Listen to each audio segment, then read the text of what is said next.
The ideas that gave birth to our nation are the ideas that our nation is resistant to right now, and we should talk about that all the time. In a world where narratives are shaped by corporations and gatekeepers, independent voices matter more than ever. Badlands Media brings together citizen journalists, researchers, and independent thinkers. The truth is triggering. Question the narrative. Explore the facts. It's authenticity, courage, resilience. Search for the truth others won't. It's not about being first or being right. The information war is changing. It's about being authentic. Embrace the friction. Embrace the friction. Shut the f*** up. Authentically antagonizing. Join the movement. I'm going to say how I feel. Follow Badlands Media. This is about the future. The Badlands. What are the Badlands? Explain those Badlands. That's a hell of a name.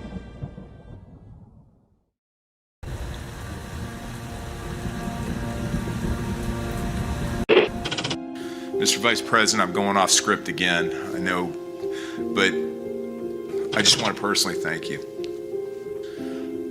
We've been through some stuff. We've gone through some of the most complex military operations this country's ever conducted, and your steady hand and your leadership during those was a great source of strength for me. Thank you for your leadership. Thank you for your character. Thank you for your selfless service. Thank you for commitment. Thank you for being a mentor to me, Mr. Vice President. It's called the swamp. And you know what happened? And you know what I did? A big favor. I caught the swamp. I caught them all. Let's see what happens. Nobody else could have done that but me. I caught all of this corruption that was going on, and nobody else could have done it. Did I get that one right?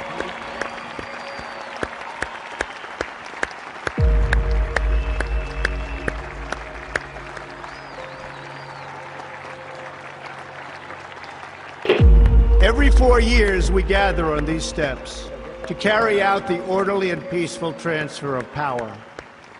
Today's ceremony, however, has very special meaning, because today we are not merely transferring power from one administration to another, but we are transferring power from Washington, D.C., and giving it back to you, the people.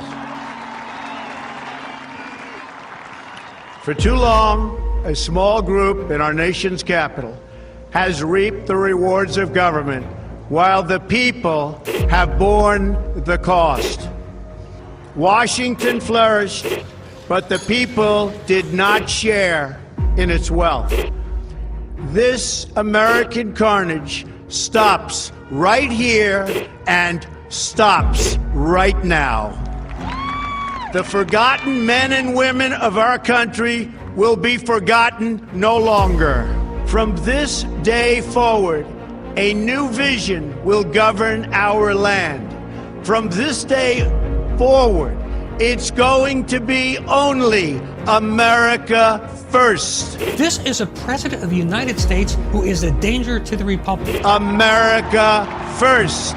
He knows he's an illegitimate president. The oath of office I take today is an oath of allegiance to all Americans. The great Trump recovery. America will never be a socialist country.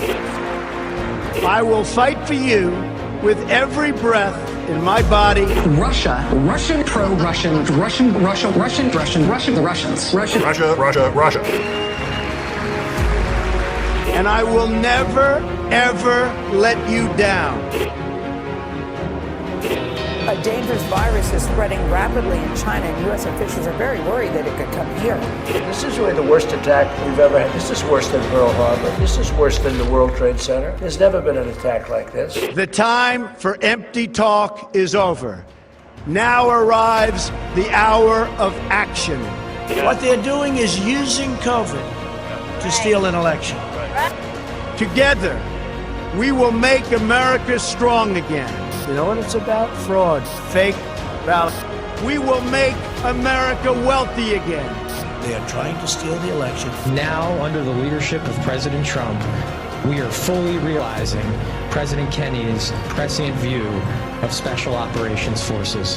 We will make America proud again. And watch, please, those mail-in ballots. We will make America safe again. And in millions and millions of ballots. Their vote is under what they thought they needed. Dumping more ballots in there, okay? And yes, together, we will make America great again. Thank you. God bless you. If we are right about the fraud, Joe Biden can't be president. Congress, the chair declares the joint session dissolved.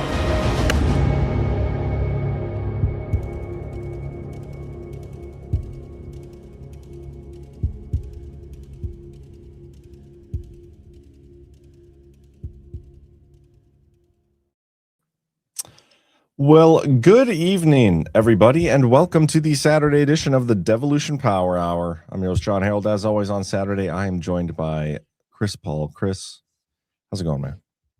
It's going well. It's going, okay. It's going well, I guess. Whatever. I do feel really bad that you are missing the end of your hockey game. Yes, I was thinking about mentioning that in my response to how I was doing, but I chose not to because now I am nearly certain that someone is going to put in the chat the results of that game, which means that I'm not going to be able to watch it after. But we'll see. Maybe they will. Were you gonna try not to? I was gonna try not to. And then so I totally ruined that for you. My bad. It's not really your fault though.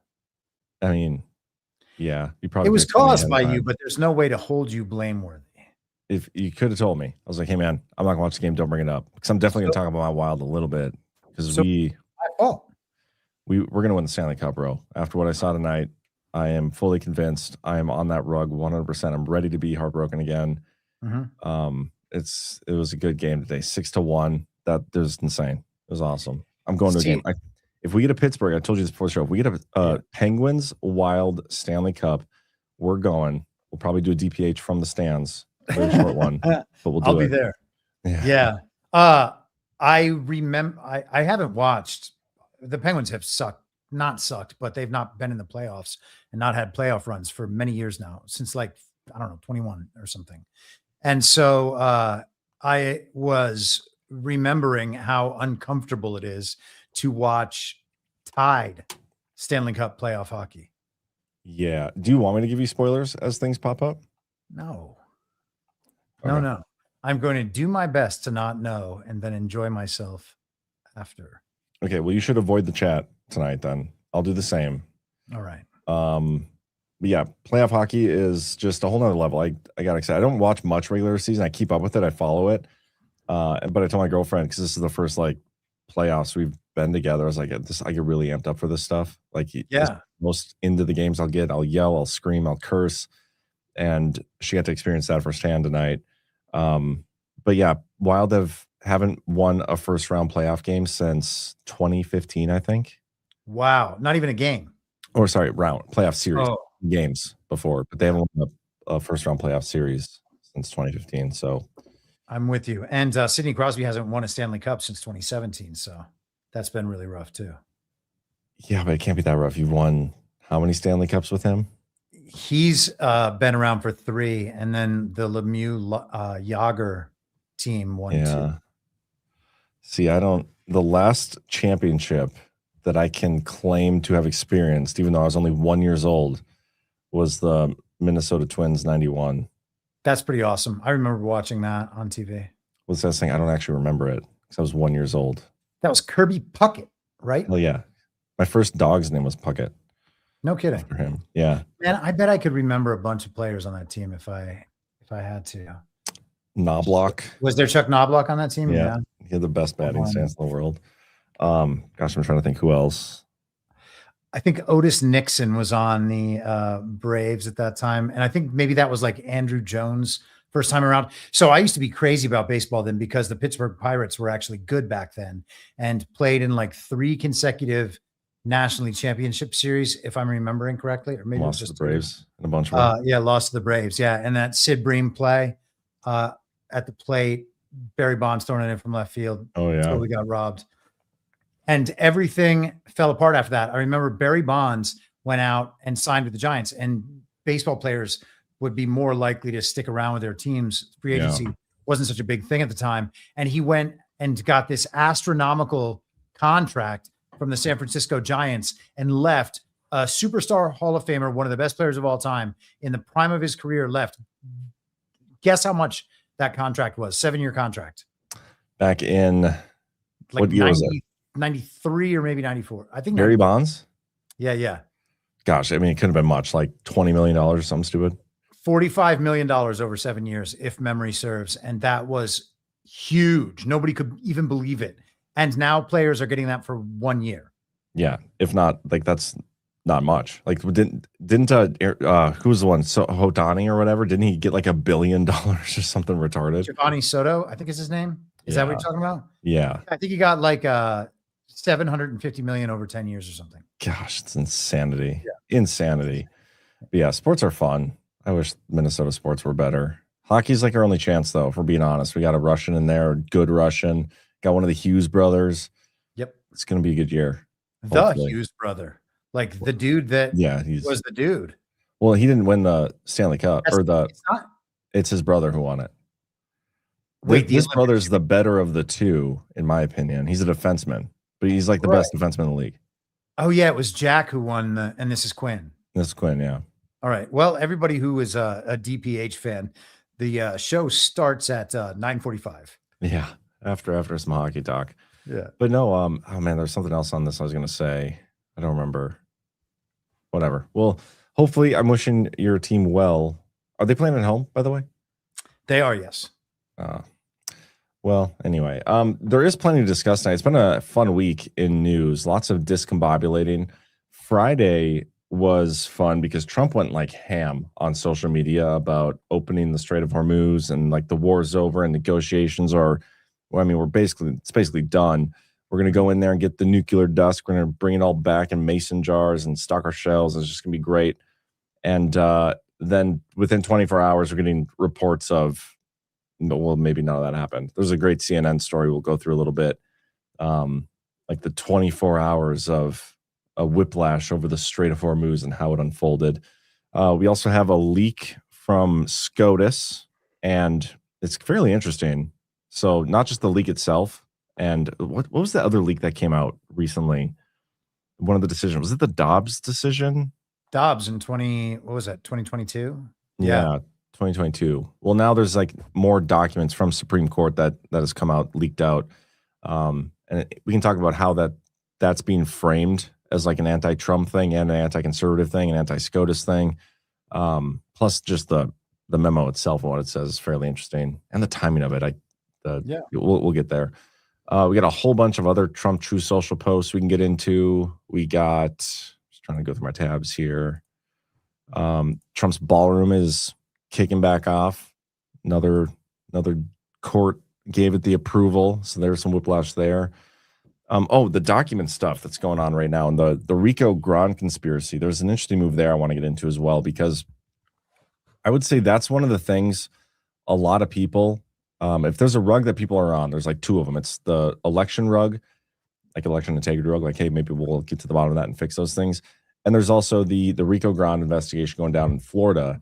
And there's kind of some big news out of there that to me makes it look more like a rug. And also to like a lot of the people that have been following the Russiagate stuff, like there's this little corner of Twitter, like the Hans Monschke and the Undead Foya and that crew.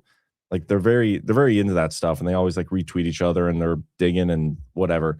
They're very like disheartened by the news too, which I think is interesting because they replaced an attorney that's leading the case. And they're like, well, holy shit, if this is happening now, like this thing is going nowhere. Like this should, I mean, we're not even like at the beginning of the race. We have to start over. Like the whole thing is interesting. So we'll get into that a little bit. But before we do, we should probably get a quick word from the sponsors, at least a couple of the sponsors of today's show.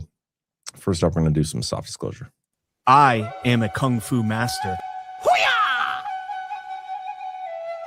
Why do you not respect me? You want to fight me? I will fight you to your death. Hoo-yah! Do you want to tame the mane that is your ugly beard? Do you want your beard to feel silky smooth?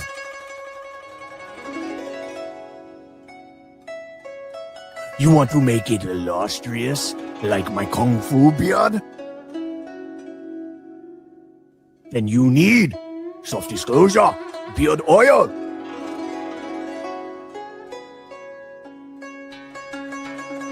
Softdisclosure.com. Promo code Badlands.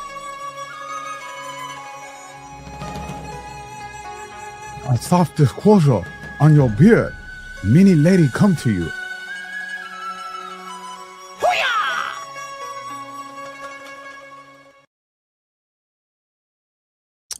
Softdisclosure.com, promo code BADRANS for I don't even know what kind of discount you get off that 10%. I didn't see what it said, but anyway, we'll get to our other sponsor here a little bit later. Let's start off with some Trump True Social posts. We obviously got him talking about rigged elections again, which is always fun, you know, because make sure we're voting in those rigged elections, everybody. Pretty great that he's doing this. He's got a couple of those. But I think the one that I didn't even see this until just a little bit ago, so it was just like an hour ago. You know, for how often people are talking shit about Trump and, you know, criticizing this whole Iran conflict and, oh, Trump's just sold out to Israel and all those things. Trump is just leaning all the way in with this post. And I kind of love it. Whether people like Israel or not, they have proven to be a great ally of the United States of America. They are courageous, bold, loyal, and smart. And unlike others that have shown their true colors in a moment of conflict and stress, Israel fights hard and knows how to win. President Donald J. Trump. What do you think of this? Look at this. We got a 1.7K retweets, calm, and a 6.9K likes. Sexual calm. This is great. Yeah. Those are serious comms there. I can tell.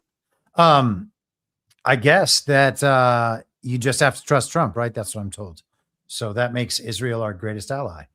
And I mean, when I look at this stuff, it's just good twin, evil twin stuff. So it's entirely possible that Israel has been an absolutely terrible ally to the United States and has done absolutely nothing for the United States for the last 75 years and may well nonetheless be a great ally right now and be doing exactly what he asks of them. So I know that is kind of making the answer sound good, but I don't take this stuff all that seriously in the first place.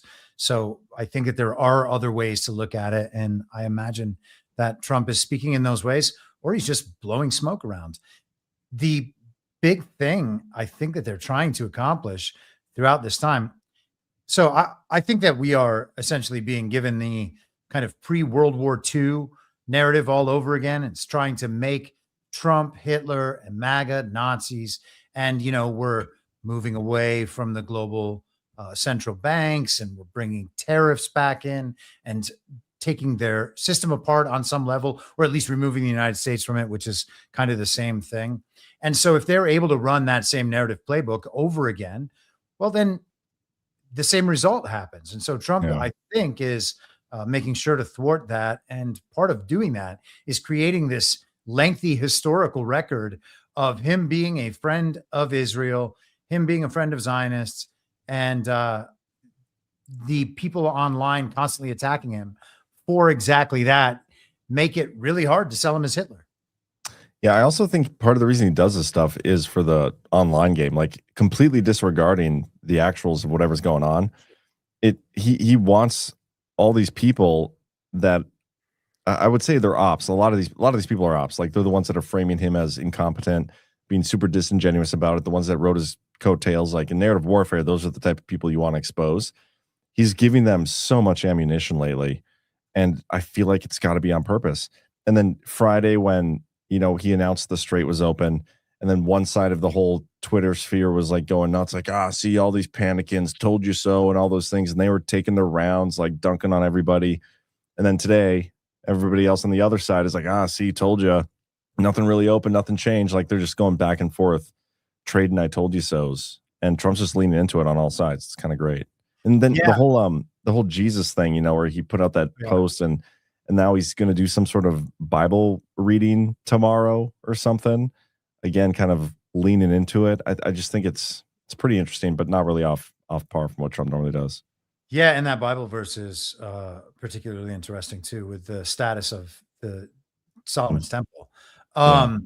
So you just mentioned some of those the influencers and whatever who are going after Trump. It's possible that I mean, there is a big info op that is definitely being pushed. There's coordinated messaging campaigns. You can see what narratives are being disseminated intentionally, but some of these people just jump on to those narratives and do them naturally and spontaneously on their own because they are looking to access the power system, the social incentive system, the reward system that goes along with those info ops. But the other part of it is a lot of these people, because they wanted to keep their platforms, become prominent influencers, remain big Twitter people, they went along with the Joe Biden presidency and accepted all that. They kind of just dealt with the fact that elections in this country can be stolen. They said, hey, the constitutional process was completed and Joe Biden is a legitimate president and we're going to live to fight another day. And then they went and supported Ron DeSantis and pretended the primaries are real and the rest of it. So if all of the stuff from 2020 and after comes back around in Trump's favor, as I think we still both believe it's going to, well, then all of those people spent many years deceiving their followings and just being total cucks. Like they act like they're patriots. They act like they're super America first, very edgy, very hard line about everything.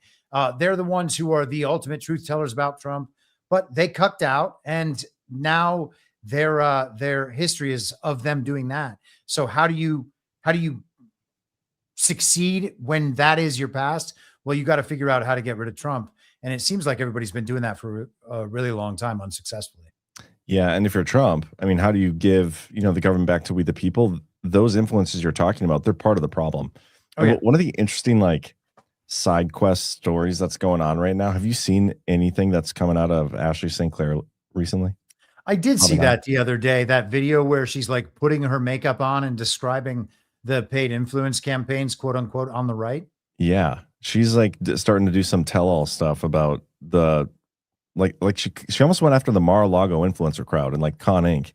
Yeah. And I think it's so weird. And I have no love for Ashley St. Clair. I think she was definitely part of that problem in that group. But I have no issue with anybody who's coming out trying to expose that behavior. And I think it could get really interesting. She's saying over the next couple months, she's going to be dropping videos on all these people and all she's going to drop proof of all the things that she was a part of and all the money these guys are taking, all the lies they're selling to try to get money and power and status and all this stuff. And, I'm here for it because I think those are the type of people that cannot be left in good standing before Trump leaves. If Trump left, he needs to destroy the Democrat Party.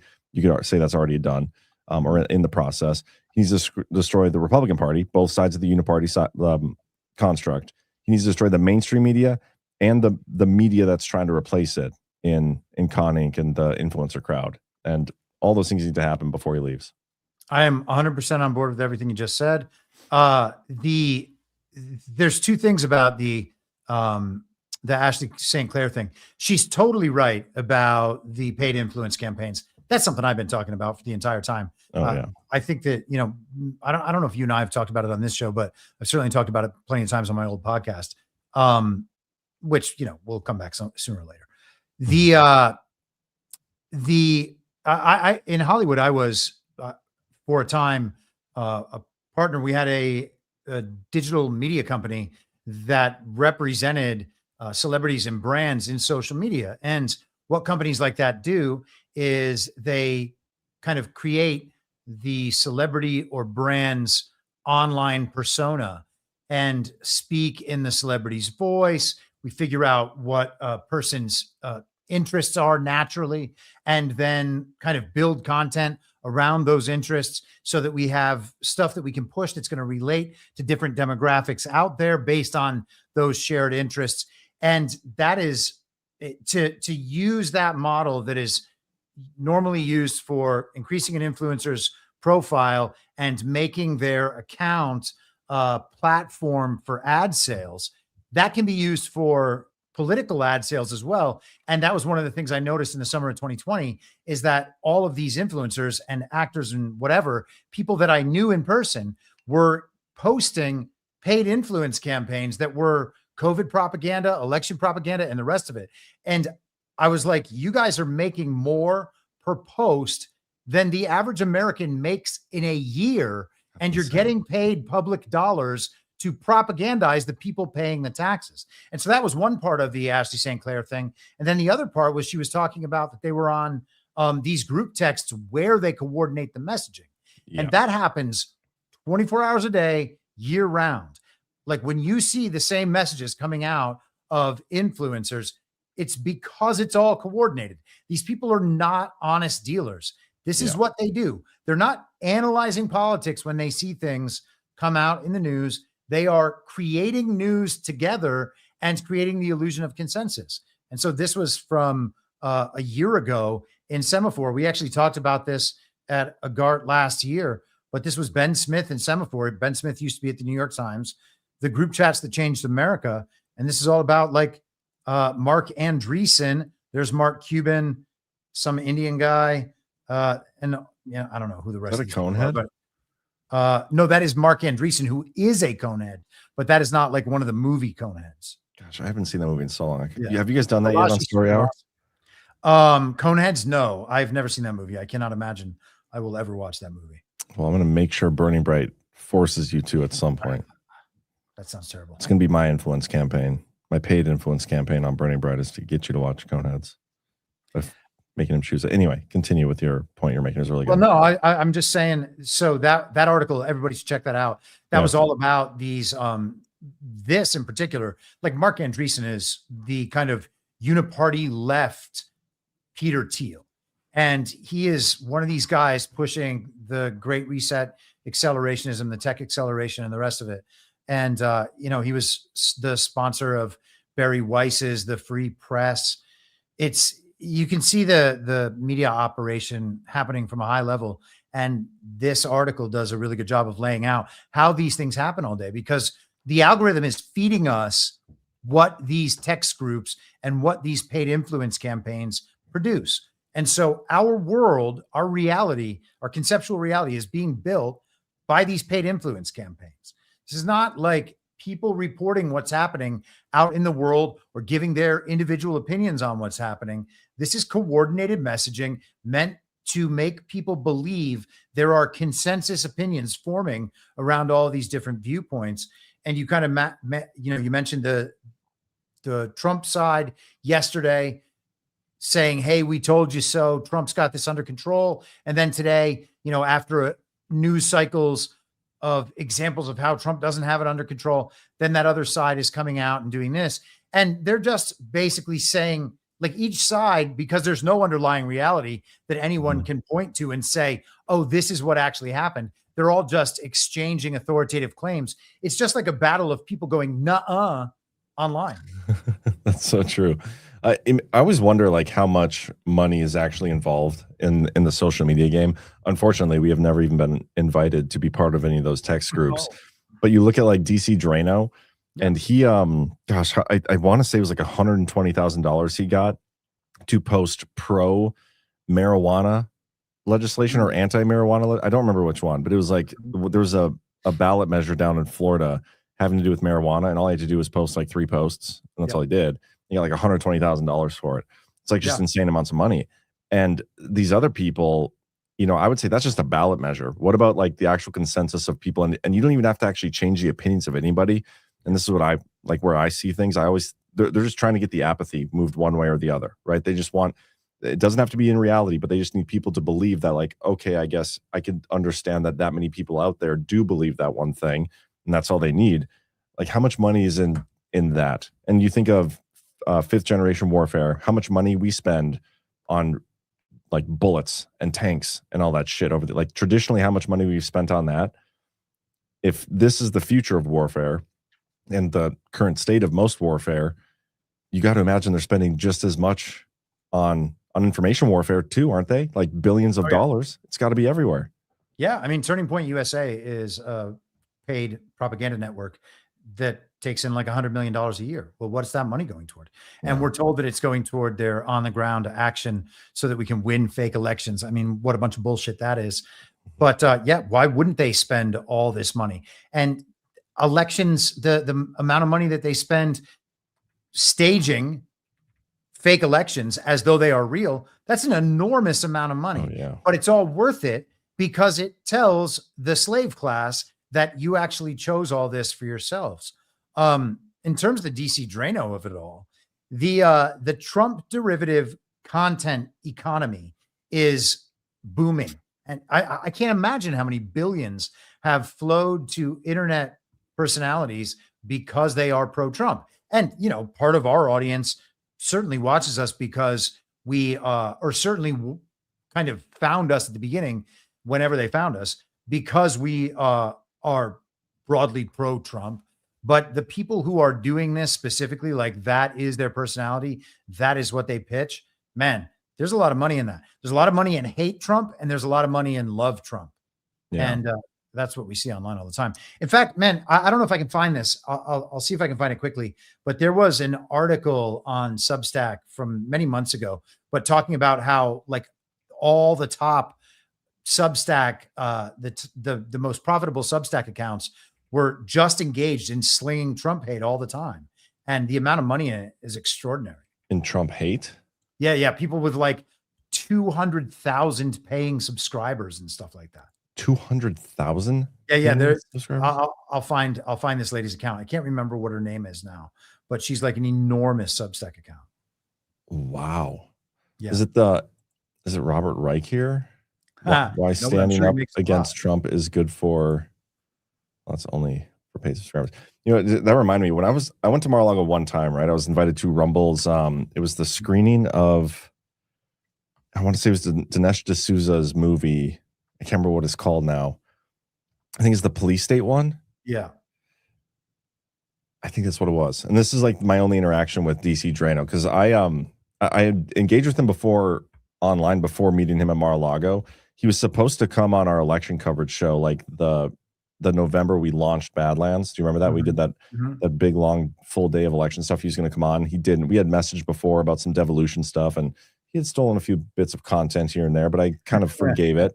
But I ran into him at Mar-a-Lago, and he invited us to go to this like bar thing afterwards. So went with him there, and we ended up sitting at a table, me, Drano, and the Libs of TikTok lady.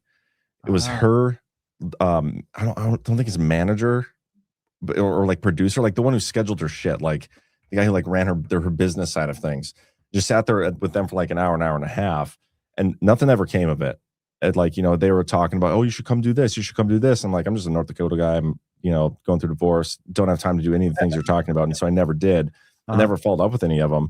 But I was like, that may have been my opportunity to infiltrate and see the real behind the scenes shtick of all that stuff. Yeah, you're really missing out. I don't know how your life is ever going to recover from not getting into their influencer circle. And that's what it is, man. I mean, you can see that kind of influencer activity even in the truth community. People who are like behind the scenes coordinating to get people to repost their content, you know, emailing people, DMing people, hey, can you please repost this? And so that it looks like, and when they get 20 people in the same space who are kind of big influencers in that space to repost their post, it looks like everybody is agreeing and thinks like, oh, wow, I saw this post. It means so much to me. I'm reposting it. It's all bullshit. I can't, I mean, you know, we say this about so many things and people are like, well, you can't call everything bullshit. Yes, I can. Yeah, I will always call everything bullshit until it's not bullshit. And the social media influence game is total bullshit. Totally agree. And I go through my phases where I'm like totally defeated on social media and I want nothing to do with it anymore.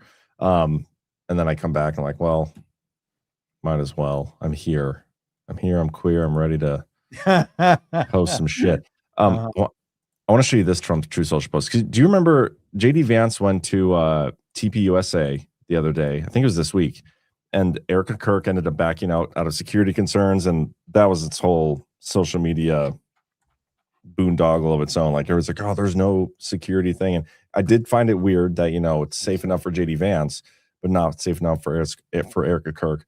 But I was told by all these, security experts that it's the travel to and from the place that is where the security incident couldn't have occurred. So regardless, that doesn't matter. JD Vance is there by himself. No Erica Kirk, no Trump, Georgia, and pretty weak turnout. I mean, I might even be able to find a picture. Let me do that real quick because I think that'll best describe the point I'm trying to make here. JD Vance, TPUSA. Okay. Let me share this video showing hardly anybody at that TPUSA event. I'm just going to mute it. But you can see, I mean, it's a pretty lackluster turnout for a TPUSA event. It also reminds me of, was it CPAC that they had the other day that without Trump there? Yep. There was like nobody in attendance. Okay. And Andrew Colvett, by the way, tried to explain why the stadium was so empty, and he said it's because the left bought all the tickets. And I don't know what I didn't realize they sold tickets to these things, but yeah, that is interesting. But then this is Trump coming out, and I can't find a good picture of the whole crowd. Maybe you can find a better one, but just even looking at this video here, this is Erica Kirk coming out. I mean, it looks like a lot more people. Music? You want to hear banging ass house music? Oh yeah.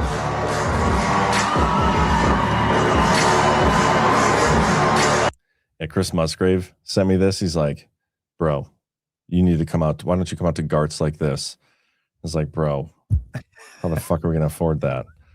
We can barely afford the lighting effects that we do have. Her fireworks would be like our entire budget. Yeah, for sure. I'll see if I can find a better crowd picture. But obviously, it's interesting that, JD Vance by himself did not get a crowd. Maybe it was just the left that bought them all, whatever. But Trump comes out, and he even talked about on True Social, you're the one who sent me this, pointing out the fact that Trump almost like took a shot at him. Later today, I'll be speaking to a big crowd for Turning Point USA in the great state of Arizona. JD Vance did not draw that kind of crowd. And did you see this week? Or actually, no, I'll make this point a little bit. You go ahead. No, I was just going to say, I don't know how anybody can read that other than Trump is taking a clear shot at JD Vance. Yeah, I would say the same thing. And when we were at, and maybe it was either on, it was either on previous power hours here or live while we were doing the power hour in Nashville, we were talking about how Trump was almost setting up JD Vance with the peace negotiations. Mm-hmm. It's like, hey, JD Vance, you're the one leading the peace. Can't make a deal. You're the one leading the peace. We can't make a deal. Mm-hmm. But it's going to end up being Trump that makes the deal. So he's kind of like rugging all the people that are pushing JD Vance as the guy, the next guy. Well, Trump on an interview, I think he was on the White House lawn the other day, was like, yeah, I might be going to Iran at some point to close the deal. Like, did you hear him say that? I didn't hear him say that. Oh, I'll find it. That's funny. Trump. Let me see if I can find that clip because it was a good one. Should have saved that. Yeah, here we go.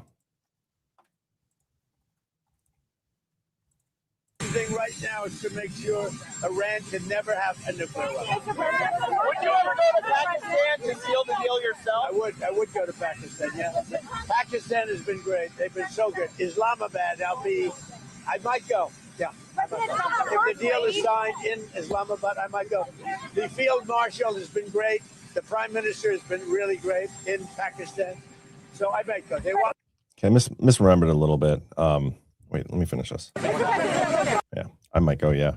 So he was asked a question. I guess that's not really him saying it himself. It's not as impactful as I thought, but still kind of interesting, I suppose. Yeah, anyway, there was another True Social post I want to play or look at. I just got to find it. There's a lot this week from Trump on the Mueller probe and the document stuff. We're going to get to that in a second. But first, let me find this out. Where the hell is it? God, Trump has been freaking busy this week or this weekend posting. We got a lot of the Storm Has Arrived clips, which are great. Our boy Storm Has Arrived. He loves when Trump. Oh, no kidding. Are those his? Yeah, see the little watermark there? Oh, there it is. Yeah, cool. Yeah, let's play it. Of course, it's not going to work. Oh, we should play this one too. Brennan Dilley has me blocked on Twitter for some reason. I don't know what I did to him. I don't know. He's got his own thing going on. Yeah, I probably didn't trust Trump enough. Yeah. Trump posted one of his videos tonight. Yeah, that's what I was saying we should maybe play. Yeah. Got it. Here, let's play this. A short while ago. What the hell? Sorry, guys. True Social can be super gay sometimes, not going to lie. A short while ago, Just the News obtained this email. This is a very important email. It comes from the former CIA director, Mike Morrell. Yes, the guy that organized that letter from the 51 intelligence professionals who tried to... He's posting this right now. Isn't this a super old clip? Take you into thinking that the Hunter Biden laptop was Russian disinformation. This when is it wasn't. It is between him and John Brennan, one of the signatories. You know who John Brennan is? He was Obama's CIA director, right? He's the guy that told Obama, hey, Hillary Clinton is doing a dirty trick on Donald Trump called Russia collusion. That's from like early 2025. I'll take your word for it. I have no idea. What the fuck is he posting that right now? That's retarded. But let's talk about that a little bit. He's on a crazy reposting streak this evening, and it's like every subject. Yeah. Also this morning he like gave what was it, FDA approval or something in his executive order to ibogaine. Psilocybin or something like that. What is ibogaine? I think it helps addicts with withdrawal symptoms. I think it like cures, maybe cures the wrong word. It allows people to resolve their addictions like quickly without the withdrawal. I think I haven't listened to Joe Rogan in long enough. He's been talking about it for years and years. Yeah, I don't watch any Joe Rogan. But anyway, so John Solomon there talking about John Brennan. Let's talk about that a little bit because there is some interesting news coming out of that Florida Rico case that I think is worth discussing.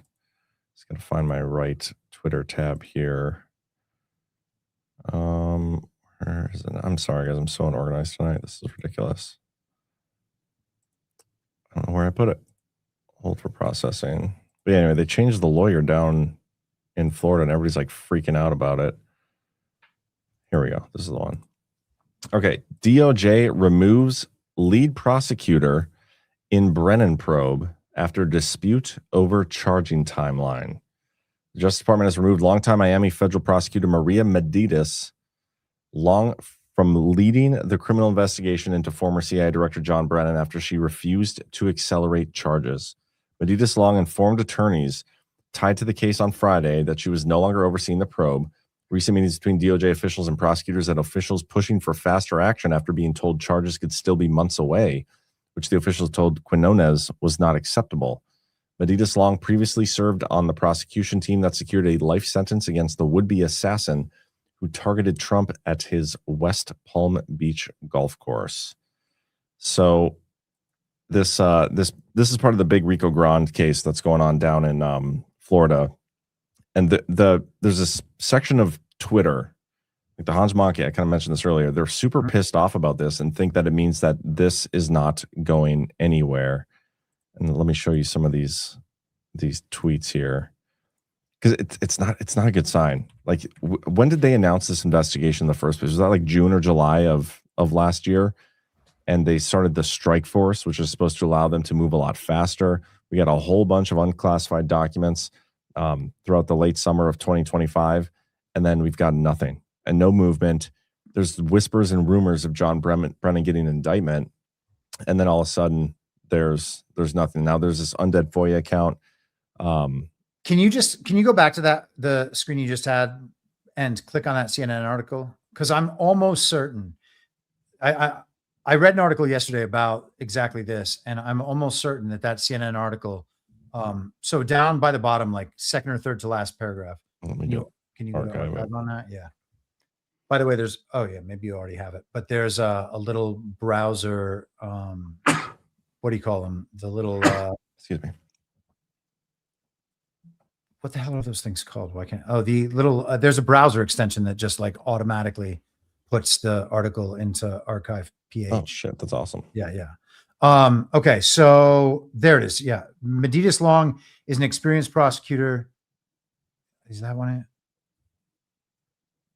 Oh, here it is. So her position leading the Brennan case was seen as a reassuring sign that despite pressure from Trump and officials in Washington, the probe and any decision on possible charges would be based on the evidence and not political considerations, these officials said. And so usually when that's coming from unnamed officials or the CNN perspective or the rest of it, they're upset because they had the person that they were told was the one who was going to see this thing through properly.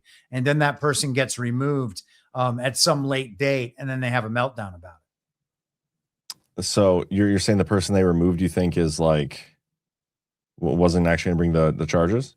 It sounds like they are. All I'm saying is, because I don't know the background on this enough, I'm saying that the way this article reads to me, they are letting their people know that this was the person they wanted there. And now they're worried that Trump's going to put a loyalist in there and stuff. So I don't. Well, the person that they're replacing her with is Joe DiGenova. Have you heard of this guy before? I've heard of him, but man, I haven't been on this material in years. He's got some interesting background. We can dig into him. But before we do that, let me show you a couple of like the posts from some of the Twitter crowd I'm talking about, who's like, all they do is talk about the Russiagate stuff, the Spygate stuff. They've been all over this for forever. Here's Hans Monchki. Let's not beat around the bush. It's pretty shocking. I love how many different names he has. And unforgivable that here we are in 2026, more than a decade after Russiagate began, and things are still in such disarray that Joe DiGenova is suddenly being brought in as if this is day one of preseason camp. A lot of what needed doing should have been handled years ago. Most importantly, there should have been a single field general overseeing the entire effort, someone capable of connecting the dots across the full scope of the case. Russiagate was the most sprawling and complex political scam in history, with thousands of moving parts. It has never been placed under the direction of a single competent coordinator empowered to run a coherent counter-lawfare effort. Someone like Devin Nunes comes to mind, but it would need to be a full-time role with genuine presidential authority to do what is necessary. Instead, we've had a series of fragmented stop-start efforts, and this latest one is no different. There's another one here. Hold on. Yeah, but this Undead Foya guy is like freaking out about this. How fucking dumb can this administration be? Total clown show. He posts something here too. I'm calling bullshit on this Russiagate investigation based on what I just found out. The entire thing's a sham, not a substantive investigation in the slightest.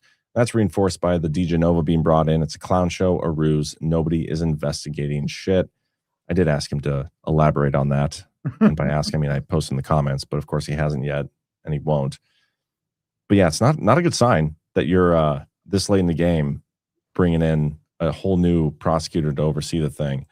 But the guy's background is kind of interesting. I don't know if it's a good thing or a bad thing. He was definitely on Trump's side for a few things. They tried to make him as Trump's legal defense during the Mueller investigation, but then they withdrew it like days later for potential conflicts of interests.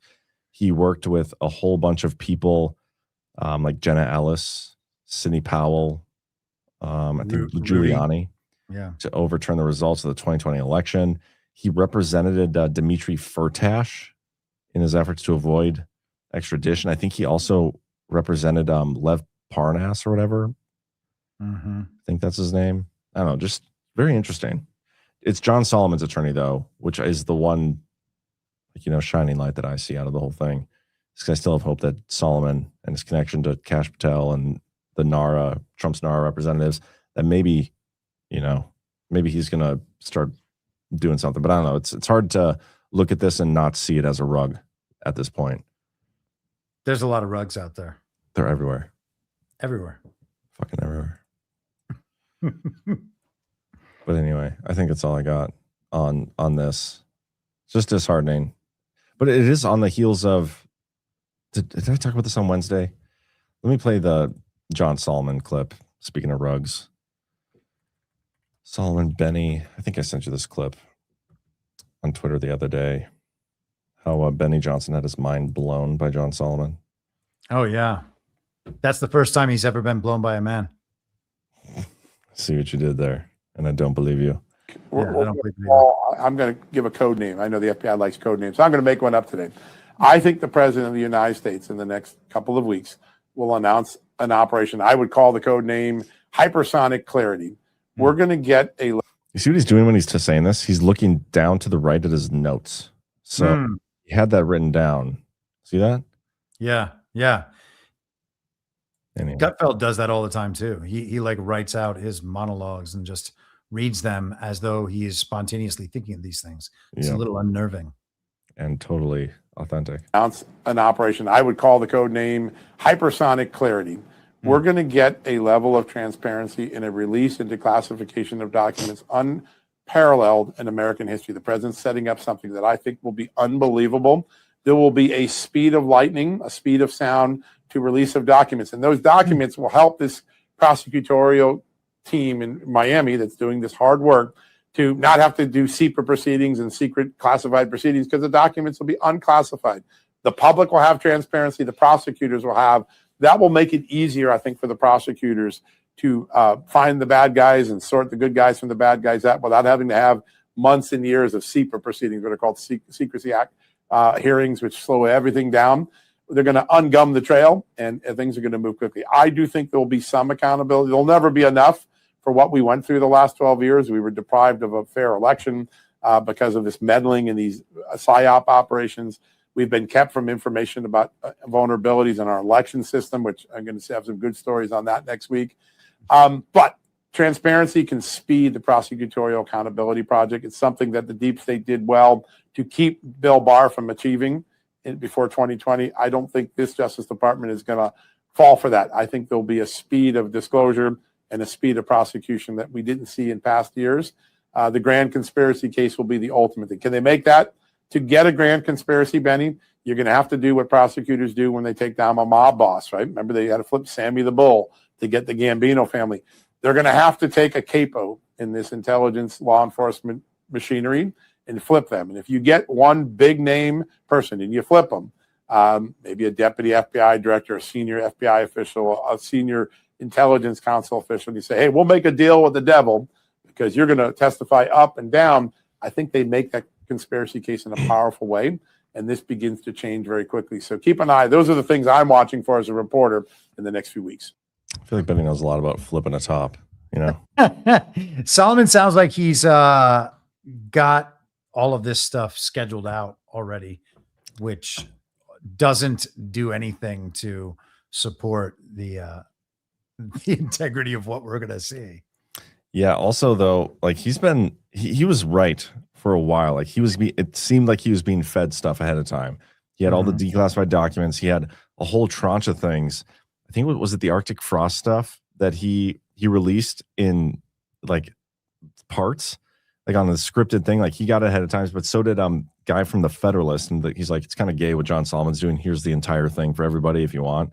I was sent it too, but he was also been wrong a lot more recently. Like when the Arizona thing came out, and he was like, oh, I think we're going to see something pretty big coming out of Maricopa County, like another investigation. And it was just Kristi Noem giving that stupid speech on, I don't even remember what it was, the SAVE Act or something down in Arizona from a skiff. So yeah, I don't know. I don't know how to feel about this. I used to think, like, I had a toe on this rug. I used to think it's like, you know what? There's no way we're going to go through another Trump term without getting to the bottom of this and getting some of this stuff out. But I'm definitely more so leaning like, yeah, this is a rug. That we're looking at another rug here. I don't want it to be that, but it's hard not to look at this and not see a rug at this point. Yeah, for me, it's not even so much about the rug. It's whether or not this side of the Russiagate narrative, of the election integrity narrative, and some of these other narratives that we've expected to be wrapped up in this period, like in our favor, if those are just, as we talked about last week, kind of that uniparty right lane to counter the Great Reset narrative on the uniparty left. I mean, all of the narratives that we see pursued by the mainstream media, and this has been a mainstream media narrative. It's not like Fox News hasn't been covering Russiagate stuff for many years. They've been pushing that out.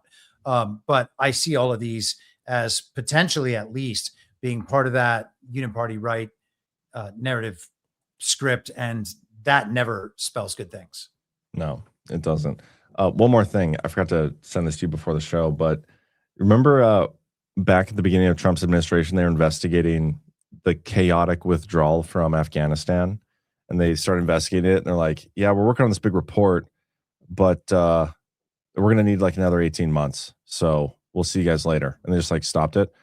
And well, we're supposed to be getting that here again as well. Pentagon review of chaotic with U.S. withdrawal from Afghanistan nearing completion. Insane. Yeah, I hope we figure out what happened with that plane. Yeah. Anyway, what else is there? Let's keep plugging away. You know, all this stuff, man, the Afghanistan withdrawal and the rest of it, it's like it's becoming really hard to even get upset at this stuff because it was so fake from the beginning. And I mean, for me, I was like, hey, that's fake. And everybody was like, stop blackpilling. And now when stuff appears years later as just something that's going nowhere, look back at some of these events with the eyes you have now and with these few years of really paying attention and considering things in a different light, and ask yourself if they look the same as they used to look. And I would suggest they don't.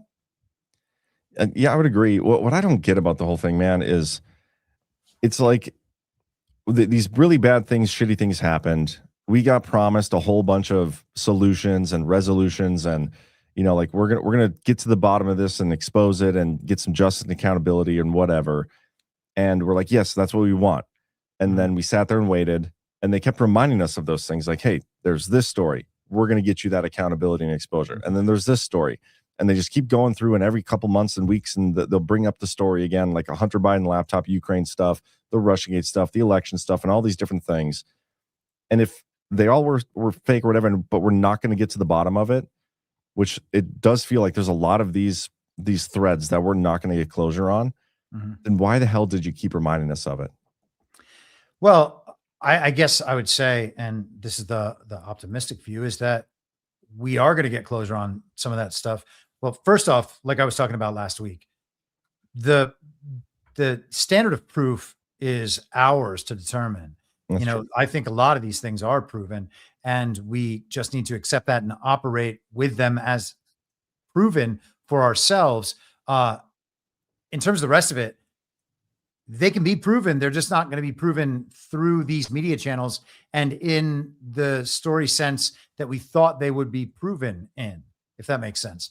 We like, especially kind of the Q side of things, for instance, has the community believes there's a path down which these things are all proven in the way that they know them.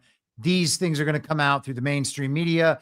The entire country is going to understand at that point that Trump was right the whole time and these people were wrong the whole time.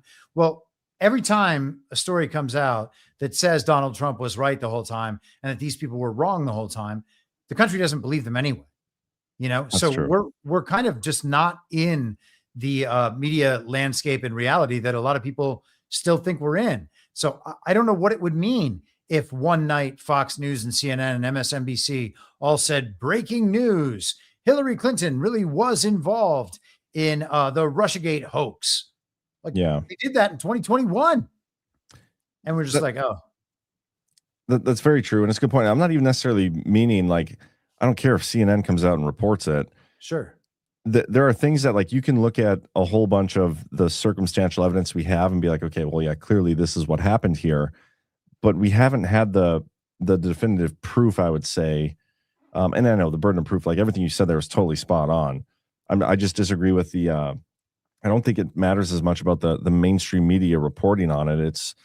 It's the, yes, I don't even know what it is. Like, it's so hard for me to describe it. I'm a documents guy. So like, I want to be able to look at the thing and be like, this is exactly what happened here. There is a document to prove it or whatever. Because I do think that evidence exists out there. I really do. I think the proof of all these crimes, the election fraud, the Russiagate stuff, all this impeachment, Ukraine bullshit, like it's all out there.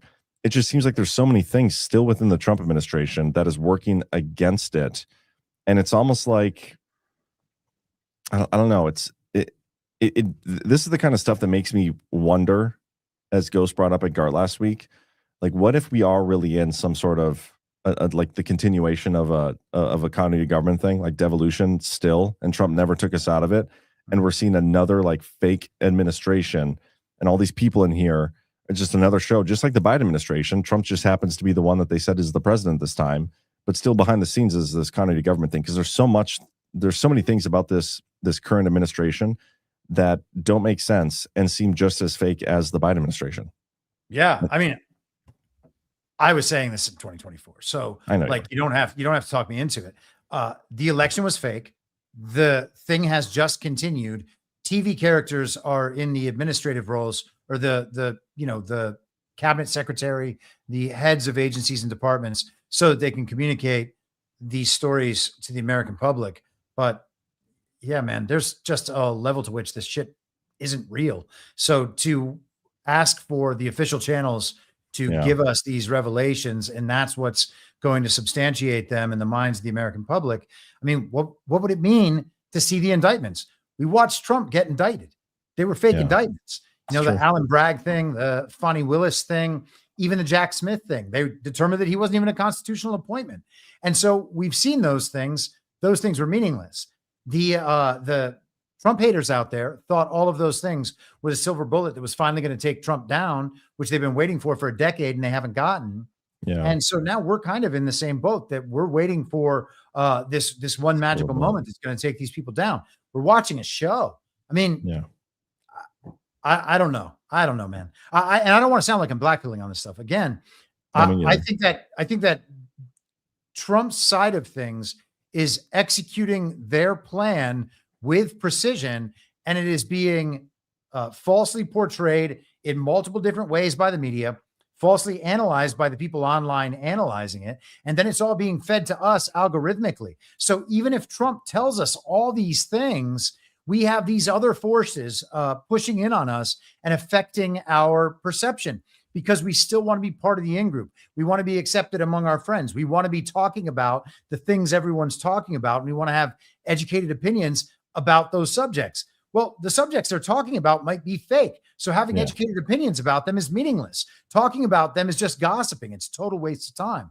And so Trump can tell us over and over and over again, as president, who may well be commander in chief and leading, even if it's just a military government, something in continuity of government, he might just be the lead negotiator between the global entity and the people of the world. It could be that simple. I don't know.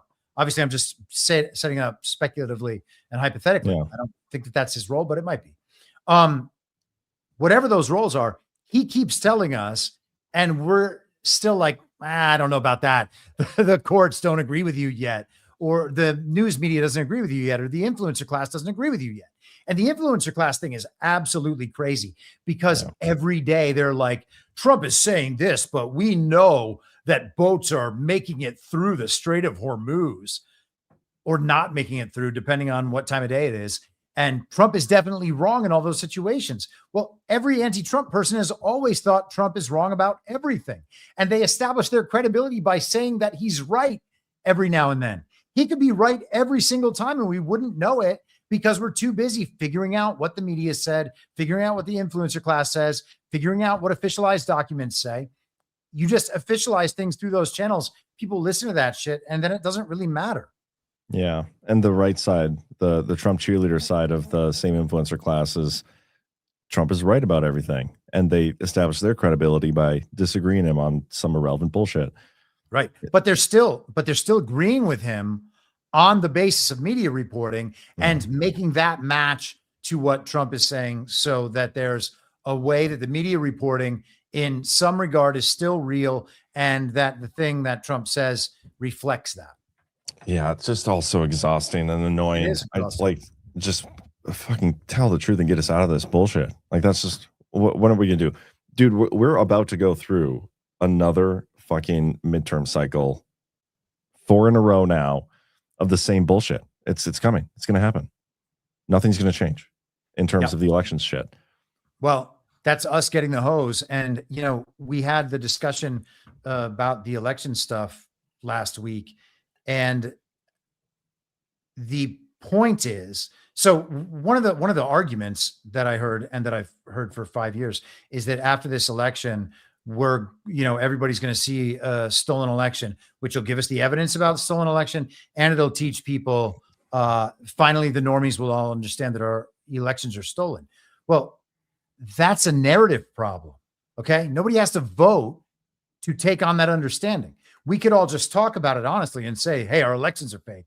And if we did that effectively, and that message caught on, and people understood that, that problem could be solved in a month. People could understand that our elections are fake a month from now, or obviously way less.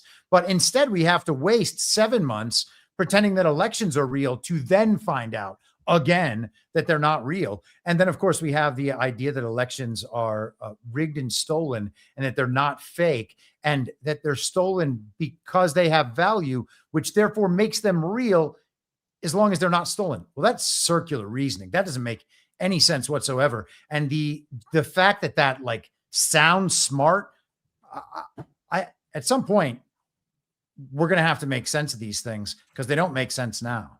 No. But yeah, here's what I predict is going to happen. We're going to have the midterms. The elections are going to be fraudulent, and it's going to be a whole bunch of bullshit. We even have a story here. We could probably go through this. Where'd I put it?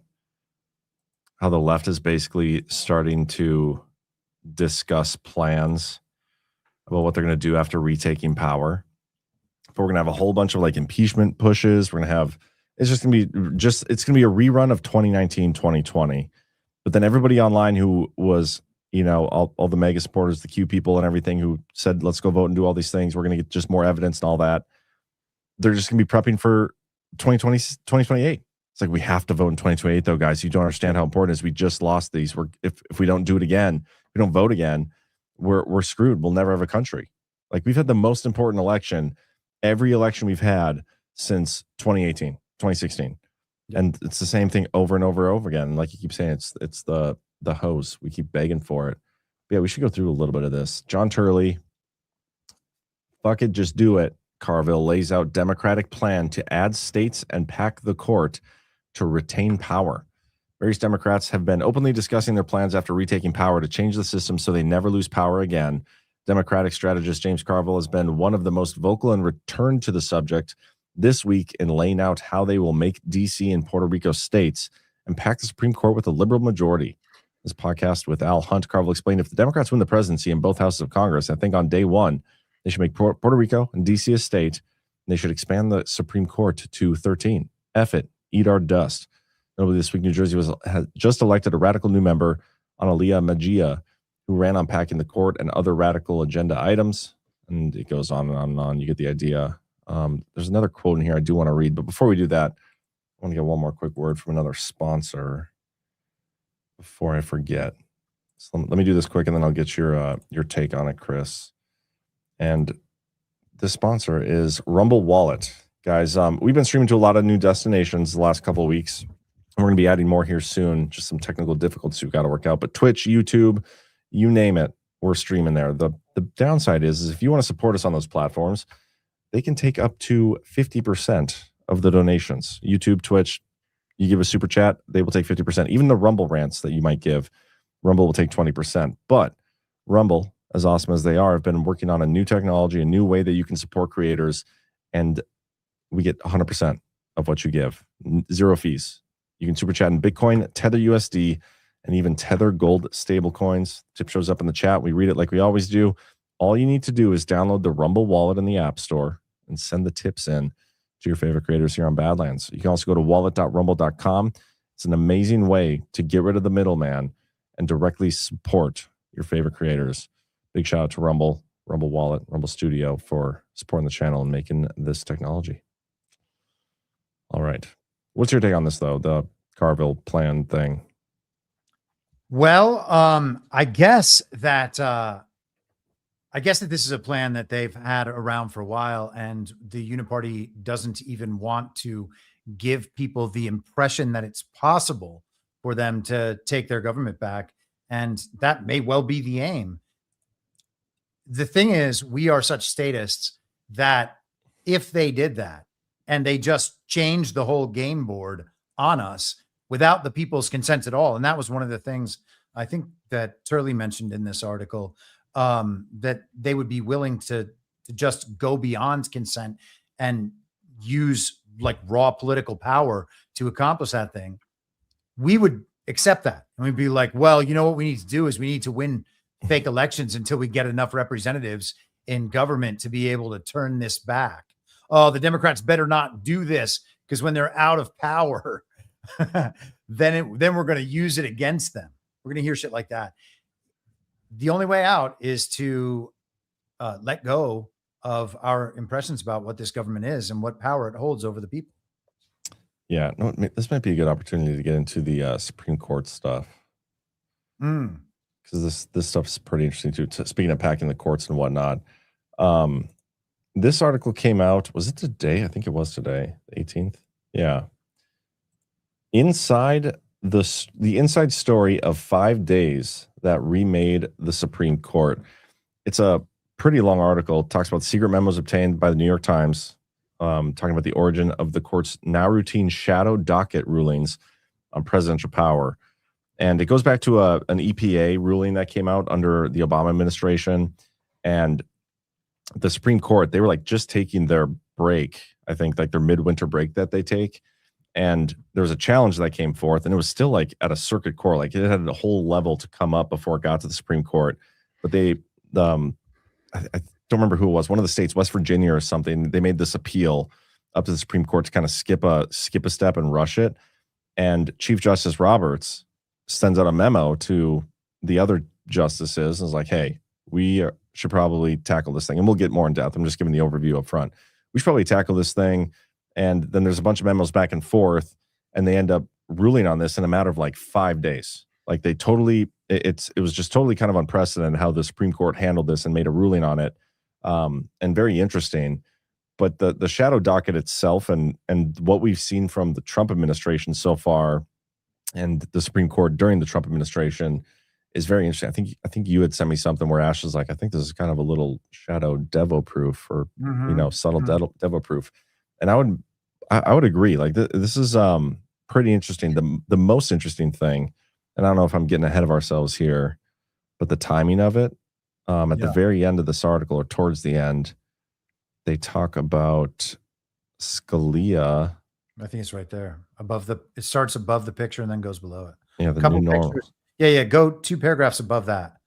No, down, right there in the moment. In the moment, the case looked like an outlier, not a turn toward a new way of operating, according to people involved, nor did it look like a final decision on climate policy. Hillary Clinton was a strong favorite to win the presidency later that year. With her election, the court would be poised to take a step to the left. Then, just 4 days after the court's decision, many of the certainties, projections, and assumptions that the justices had made in those rushed memos started to collapse. The new normal. The following Saturday morning, Justice Scalia failed to appear for breakfast at a weekend hunting retreat in Texas. Hours later, he was found dead. As far as the public record reveals, the vote on the Clean Power Plan was his last, and that's the secret vote that they're talking about. Had the court not acted with exceptional speed, the case would have ended in a deadlock, and the Obama plan would have stayed in place. But not for long. With Mr. Trump's election that November, the plan was doomed as a practical matter. In the end, the legacy of those 5 days was more about the transformation of the court than it was about the fate of the Obama effort to confront climate change. And it goes on to talk about how the litigation itself kind of became irrelevant because Trump changed things anyway when he was back in there. But yeah, the memos that circulated, the fact that these leaked is pretty notable. Again, it goes back to the Dobbs decision stuff being leaked. We have John Eastman with a pretty interesting post that we could talk about here too. Yeah. These leaks of Supreme Court confidential deliberations have to stop. The Obama Clean Power Plan was a legal abomination, which is why we killed it in Trump 45 after the Supreme Court wisely stayed that plan in 2016. I was on the front lines defending the replacement rule, the ACE rule. I'd have argued that case in a DC court if there were not other pressing matters at the end of 2020 and I had not taken over the civil division as well in September of 2020. These leaks are happening because the left hates the Chief Justice Roberts knows their tune. Starting in the Clinton administration, but really taking off with environmental radicals in the Obama administration, the left took climate change alarmism to epic proportions and basically leaned I think that's supposed to say learned how to hold a gun to the industry's head, raising the stakes to astronomical levels if they challenged environmental regulations, then backed by now defunct Chevron deference, and wound up losing. This caused industry in many cases to have to stupid and incredibly damaging environmental regulations so they could stay on the good side of the Obama ties. I need my glasses again. Hold on. Obama-ites. Obama-ites. Sorry. The chief saw this game of extortion and acted to stop it with am I just retarded or is he retarded with some of this writing here? He messed that one up.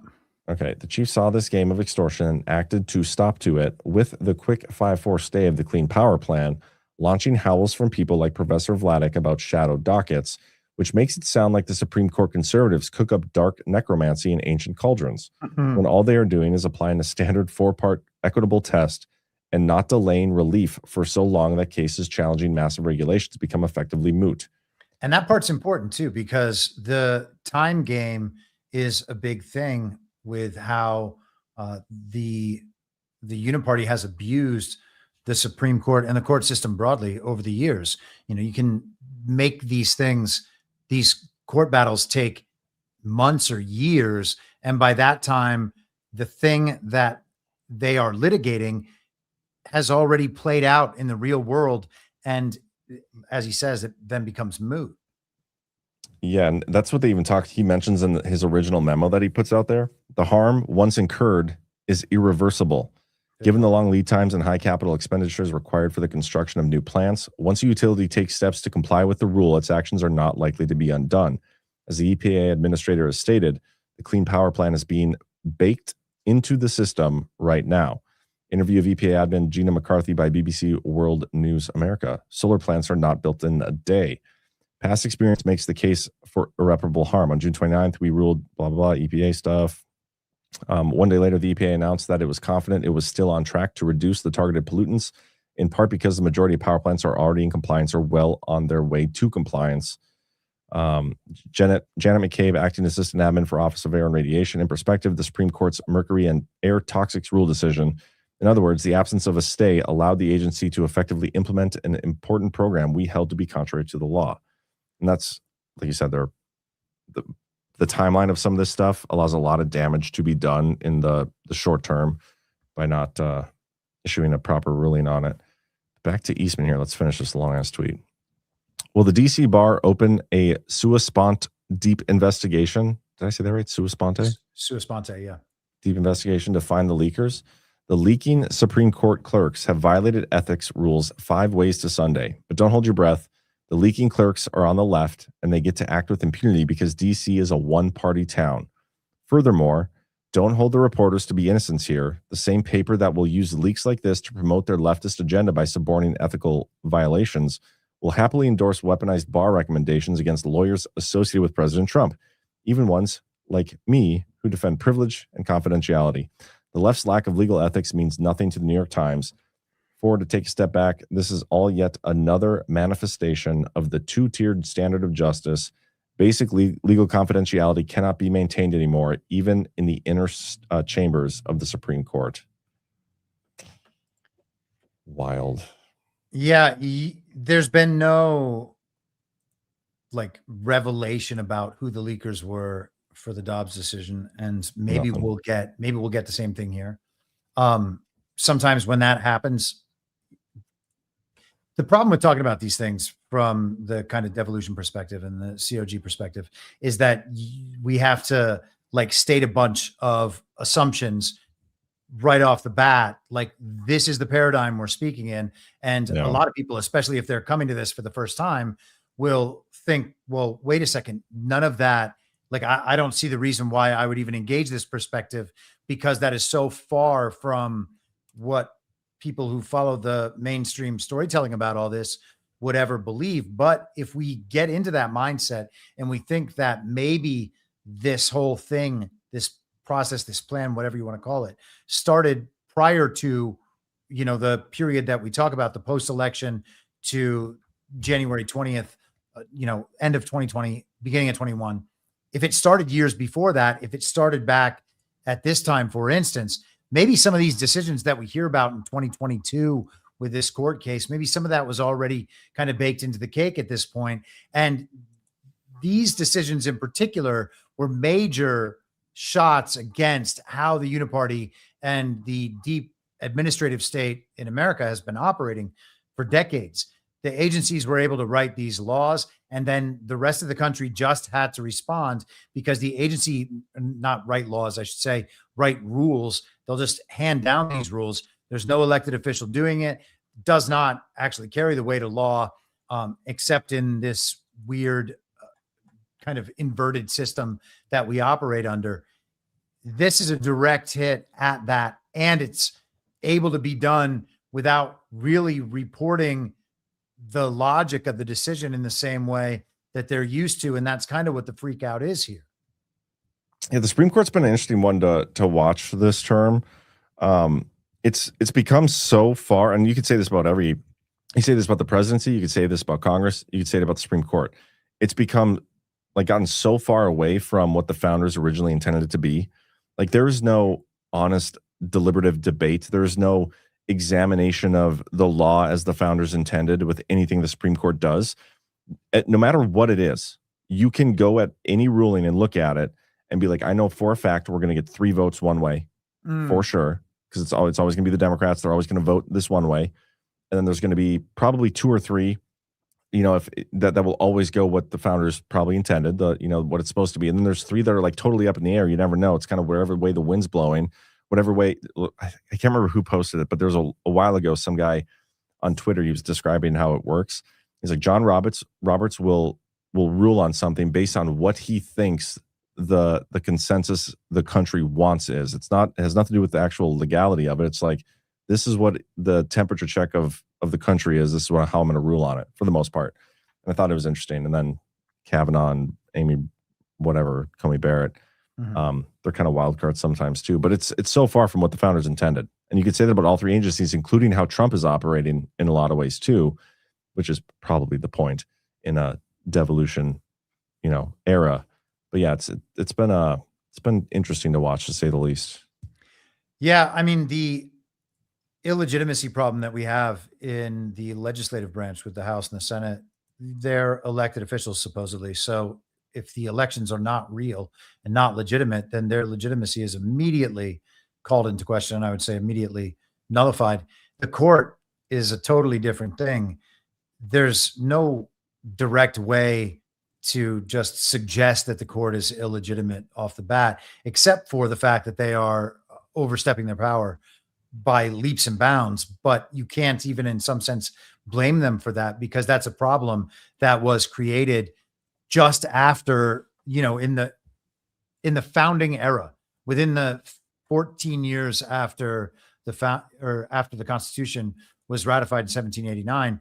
In 1803, you had Justice Marshall put judicial review in as like some critical power of the Supreme Court that they're not actually supposed to have. And so now they're not, they are able to essentially nullify the work of the legislator and the president whenever they see fit to do that, even without the enforcement mechanism. And so now they just rely on statutes passed by illegitimate Congresses and by court precedent that has been built up over 250 years. The members of the Supreme Court are not elected officials. They cannot write law, but that's not how they see their roles. And there's that Elena Kagan clip that we've played a number of times on the show where she says all the law this court has ever made. Well, the court doesn't make law. And then just in these recent hearings, I can't remember, I think it wasn't the birthright thing. I don't remember what decision it was. It'll come to me, but maybe it was the trans surgeries or something. But Ketanji Brown Jackson basically said that the court decision that they always refer to was written the way it was written in order to do public relations and kind of massage the country's sentiments to understand why the court had to make the decision it made. So none of these things have anything to do with how the Constitution was written and what the court is supposed to be relative to the Constitution. Did you see this clip from Kintaji? I think it's this was just the other day. I think. At least it was being posted everywhere the other day. Courts' stay decisions can, at times, come across utterly irrational. We cannot expect the public to have faith in our judicial system if, without clear explanation, we consistently greenlight harmful acts that do real damage. She's critical of the country, and she's critical of her own court. And she's critical of the fact that the Supreme Court's been a backstop to fix some of these lower court decisions. And when she says harmful acts, what she's talking about is the Supreme Court allowing the President of the United States to exercise his executive authority. Dude, I don't really care to listen to. You don't want the analysis there? No, not really. I guess we could look for QComs because aren't these people part of the team? Well, might as well list them for 17. The speech that she gave here, it took some serious chutzpah. She's only been on the court for a couple of years. She's the most junior member of the court, and yet she went to Yale and gave a speech where she says, basically, my colleagues are getting it all wrong, and I can be the catalyst for change. And you have to remember, Ketanji Brown Jackson has basically been a rubber stamp for the lower courts that are just blocking every single thing that the Trump administration is trying to do. So again, two different speeches, but I really encourage everyone to go watch Clarence Thomas's speech. It's a national treasure. Did you watch Clarence's speech, by the way? I did not. He was down in Texas. I had a couple people send it to me. I started it and didn't finish it, but I've heard from a lot of people, it's like, you got to watch this thing. So maybe I'll check it out. But yeah, is chutzpah in the Q drops? Do you know? They're in the chutzpah is in the Jew drops. Jew drops. Oh my gosh. We should totally start a Jew board and put Jew drops on it. That'd be so funny. Oh my gosh. I'm going to call Jordan after this and tell him. He would totally be down to do that. Anyway, yeah. I don't know what else I got for tonight, man. Trying to think what other stories we had. We went through quite a bit, though. Wait, the ballroom stuff I thought with Trump's posts this week was pretty interesting. We talked about that article. The woman on Substack, the Dre dossier, had posted that article in December of last year, talking about how there was going to be a military installation under the ballroom. And then Trump was going off about that. I think he did like 4 posts on Wednesday about that. And yeah, I'm scrolling down right now to find them. Very interesting stuff. Well, it's funny too. I was talking about this in my show the other day because I usually spend a couple minutes reading through Trump's latest True Social posts. And I talked about when we first discovered that Substack video and the lady talking about it, she was like, I don't know, guys, there's some weird stuff going on. I think there might be some like military installation going up underneath the ballroom. It's just super weird. And then all of a sudden we get this court filing where it's like, yeah, it's needed for, we need to continue this for national security reasons, which like totally fed into the what's going on underneath the ballroom. Like clearly there's something bigger. And now Trump is on social media and he's just like, it's going to have this, it's going to have this, it's going to have this. He's like totally giving away everything that's part of it without saying what it is. But I think this is the post here. Yeah, the White House doesn't have a ballroom, no taxpayer money, which presidents have desperately wanted to and desired for over 150 years. But a Trump-hating Washington, D.C. district judge, a man who has gone out of his way to undermine national security and to make sure that this great gift to America gets delayed or doesn't get built, is attempting to prevent future president and world leaders from having a safe and secure large-scale meeting place or ballroom, one with bomb shelters, state-of-the-art hospital and medical facilities, protective partitioning, top-secret military installations, structures and equipment, protective missile-resistant steel, columns, roofs, and beams, drone-proof ceilings and roofs, military-grade venting, and bullet, ballistic, and blast-proof glass, which all means that no future president living in the White House without this ballroom can ever be safe and secure at events, future inaugurations, or global summits. This magnificent space will allow for them to carry out their vital duties as leader of our nation. Furthermore, the ballroom, which is being constructed on budget and ahead of schedule, is needed now. Most all material necessary for construction is being built and or on its way to the site, ready for installation and erection. Love it, he said erection. Much of it has already been paid for, costing hundreds of millions of dollars. If somebody, especially one with no standing, had a complaint, why wasn't it filed many months earlier? I'm not going to read the rest of it, but it's just funny. He's like listing everything that's fucking in there. Yeah. It's great stuff. And this is like one of 4 posts. You're right. There's multiple of them. all in a row. Yeah. It's not just a ballroom. No. I wonder what the hell it is though. And at this point, like we're probably a couple of weeks away from Trump just outright saying what it is based on the trajectory of his post. He also went ham on Megyn Kelly, Tucker, and Candace again this week. Yeah. He's been going off on them quite a bit. And I love seeing that stuff because I want to see everybody melt down all the time. Because that's Did you see that are working. Hell yeah. Did you see Tucker Carlson's son is no longer working for JD Vance? I did see that, and I wonder what that's all about. Yeah, because we were talking about was it live at DPH when we were saying Tucker's son working for JD Vance and the whole feud thing going on. It's all just so weird. It is. Yeah, I don't know what to make of that. Tucker Carlson's son also reposted. This is the other part of that. He reposted. I don't know who that account was. I think I sent you that earlier. You did. But he reposted some account of a lady questioning the Trump assassination event #1 and the reality of that event. And I think that is kind of the public sentiment around that event and the reality of that event is kind of turning in the direction of people coming to the understanding that something's a little off about that whole thing. And that is going to be, that's an interesting attack point against Trump. Like people beginning to say, people who are going pretty strongly anti-Trump, beginning to say that Trump faked the assassination event #1. I mean, they thought, I guess, that it was totally real, even though he showed up with a huge square on the side of his head at the Republican National Convention.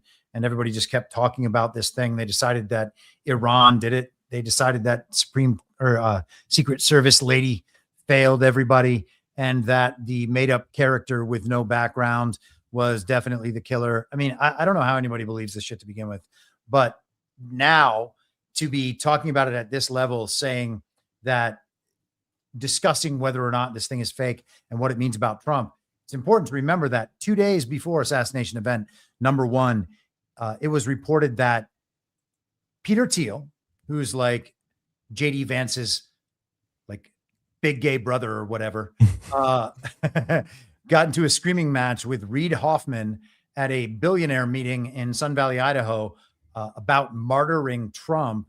Then the assassination event happened 2 days after that. And then 2 days later, JD Vance was named by Donald Trump as the running mate in the fake election of 2024 in a Truth Social post. It's also interesting. This post, it's super long. I'm not going to read it, but I'll post in the chat for you guys to go read it because you're right. It's very much like this is fake. Why? It's kind of obviously fake. And then to have Buckley Carlson or whatever being like, oh, thank you for such compelling testimony. Certainly is interesting. And he's got to be in the anti-Trump camp at this point. It does seem that way, but this is one of those narratives. It's going to have to play out sooner or later.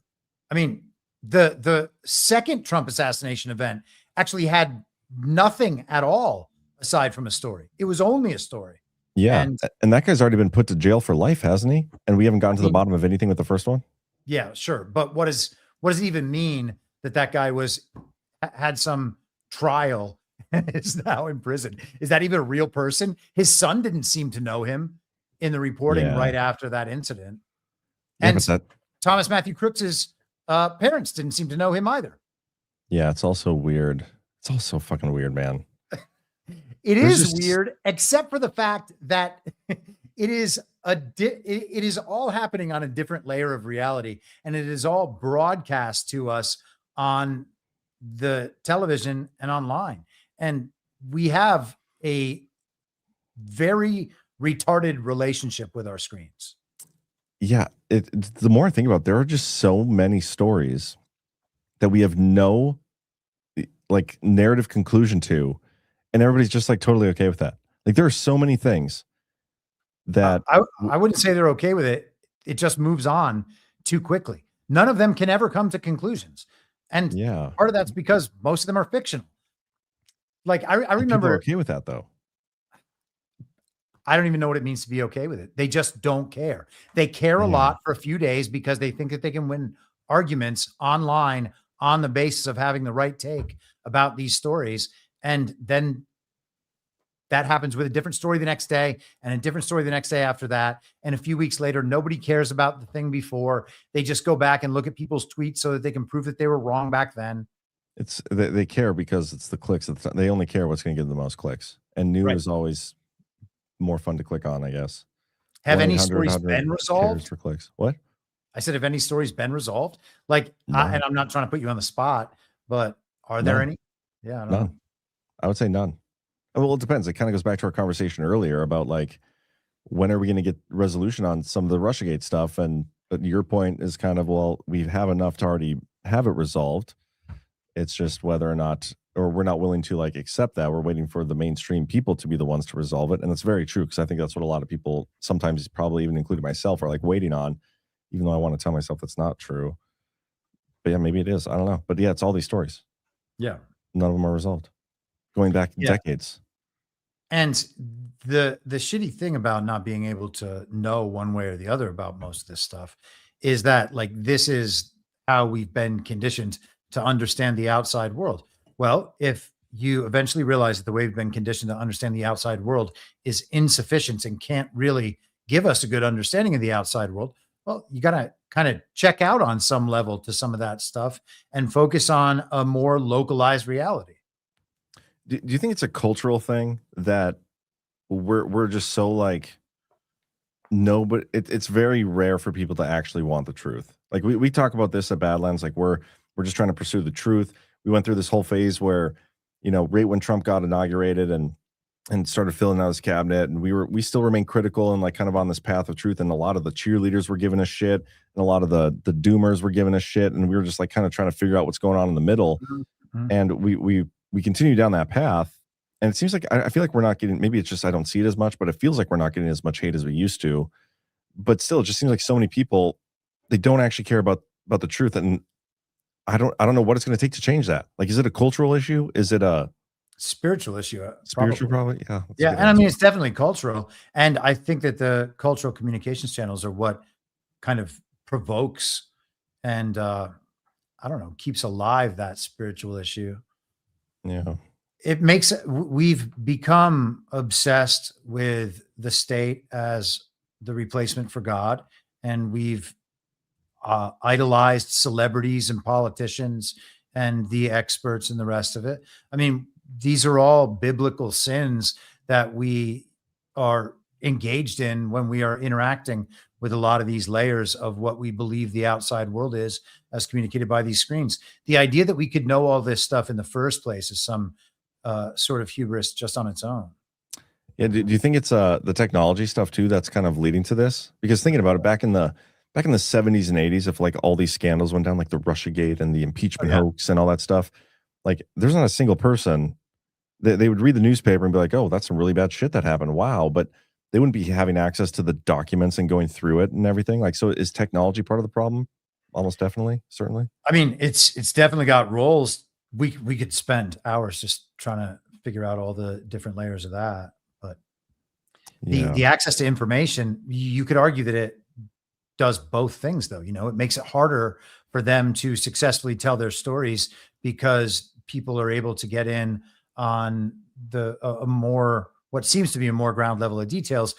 The problem then, though, is that all the information on that level is just as open to manipulation.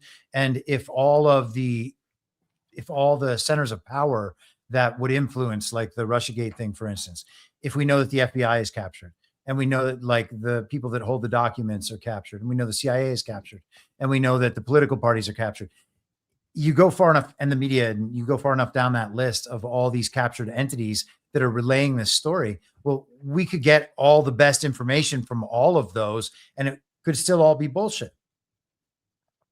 And the story could be made up from the get-go. It could be, yeah. Yeah. You stare in the abyss too long, and that's what happens. Yeah, that's kind of fascinating and depressing to think about. Yeah. That whole thing.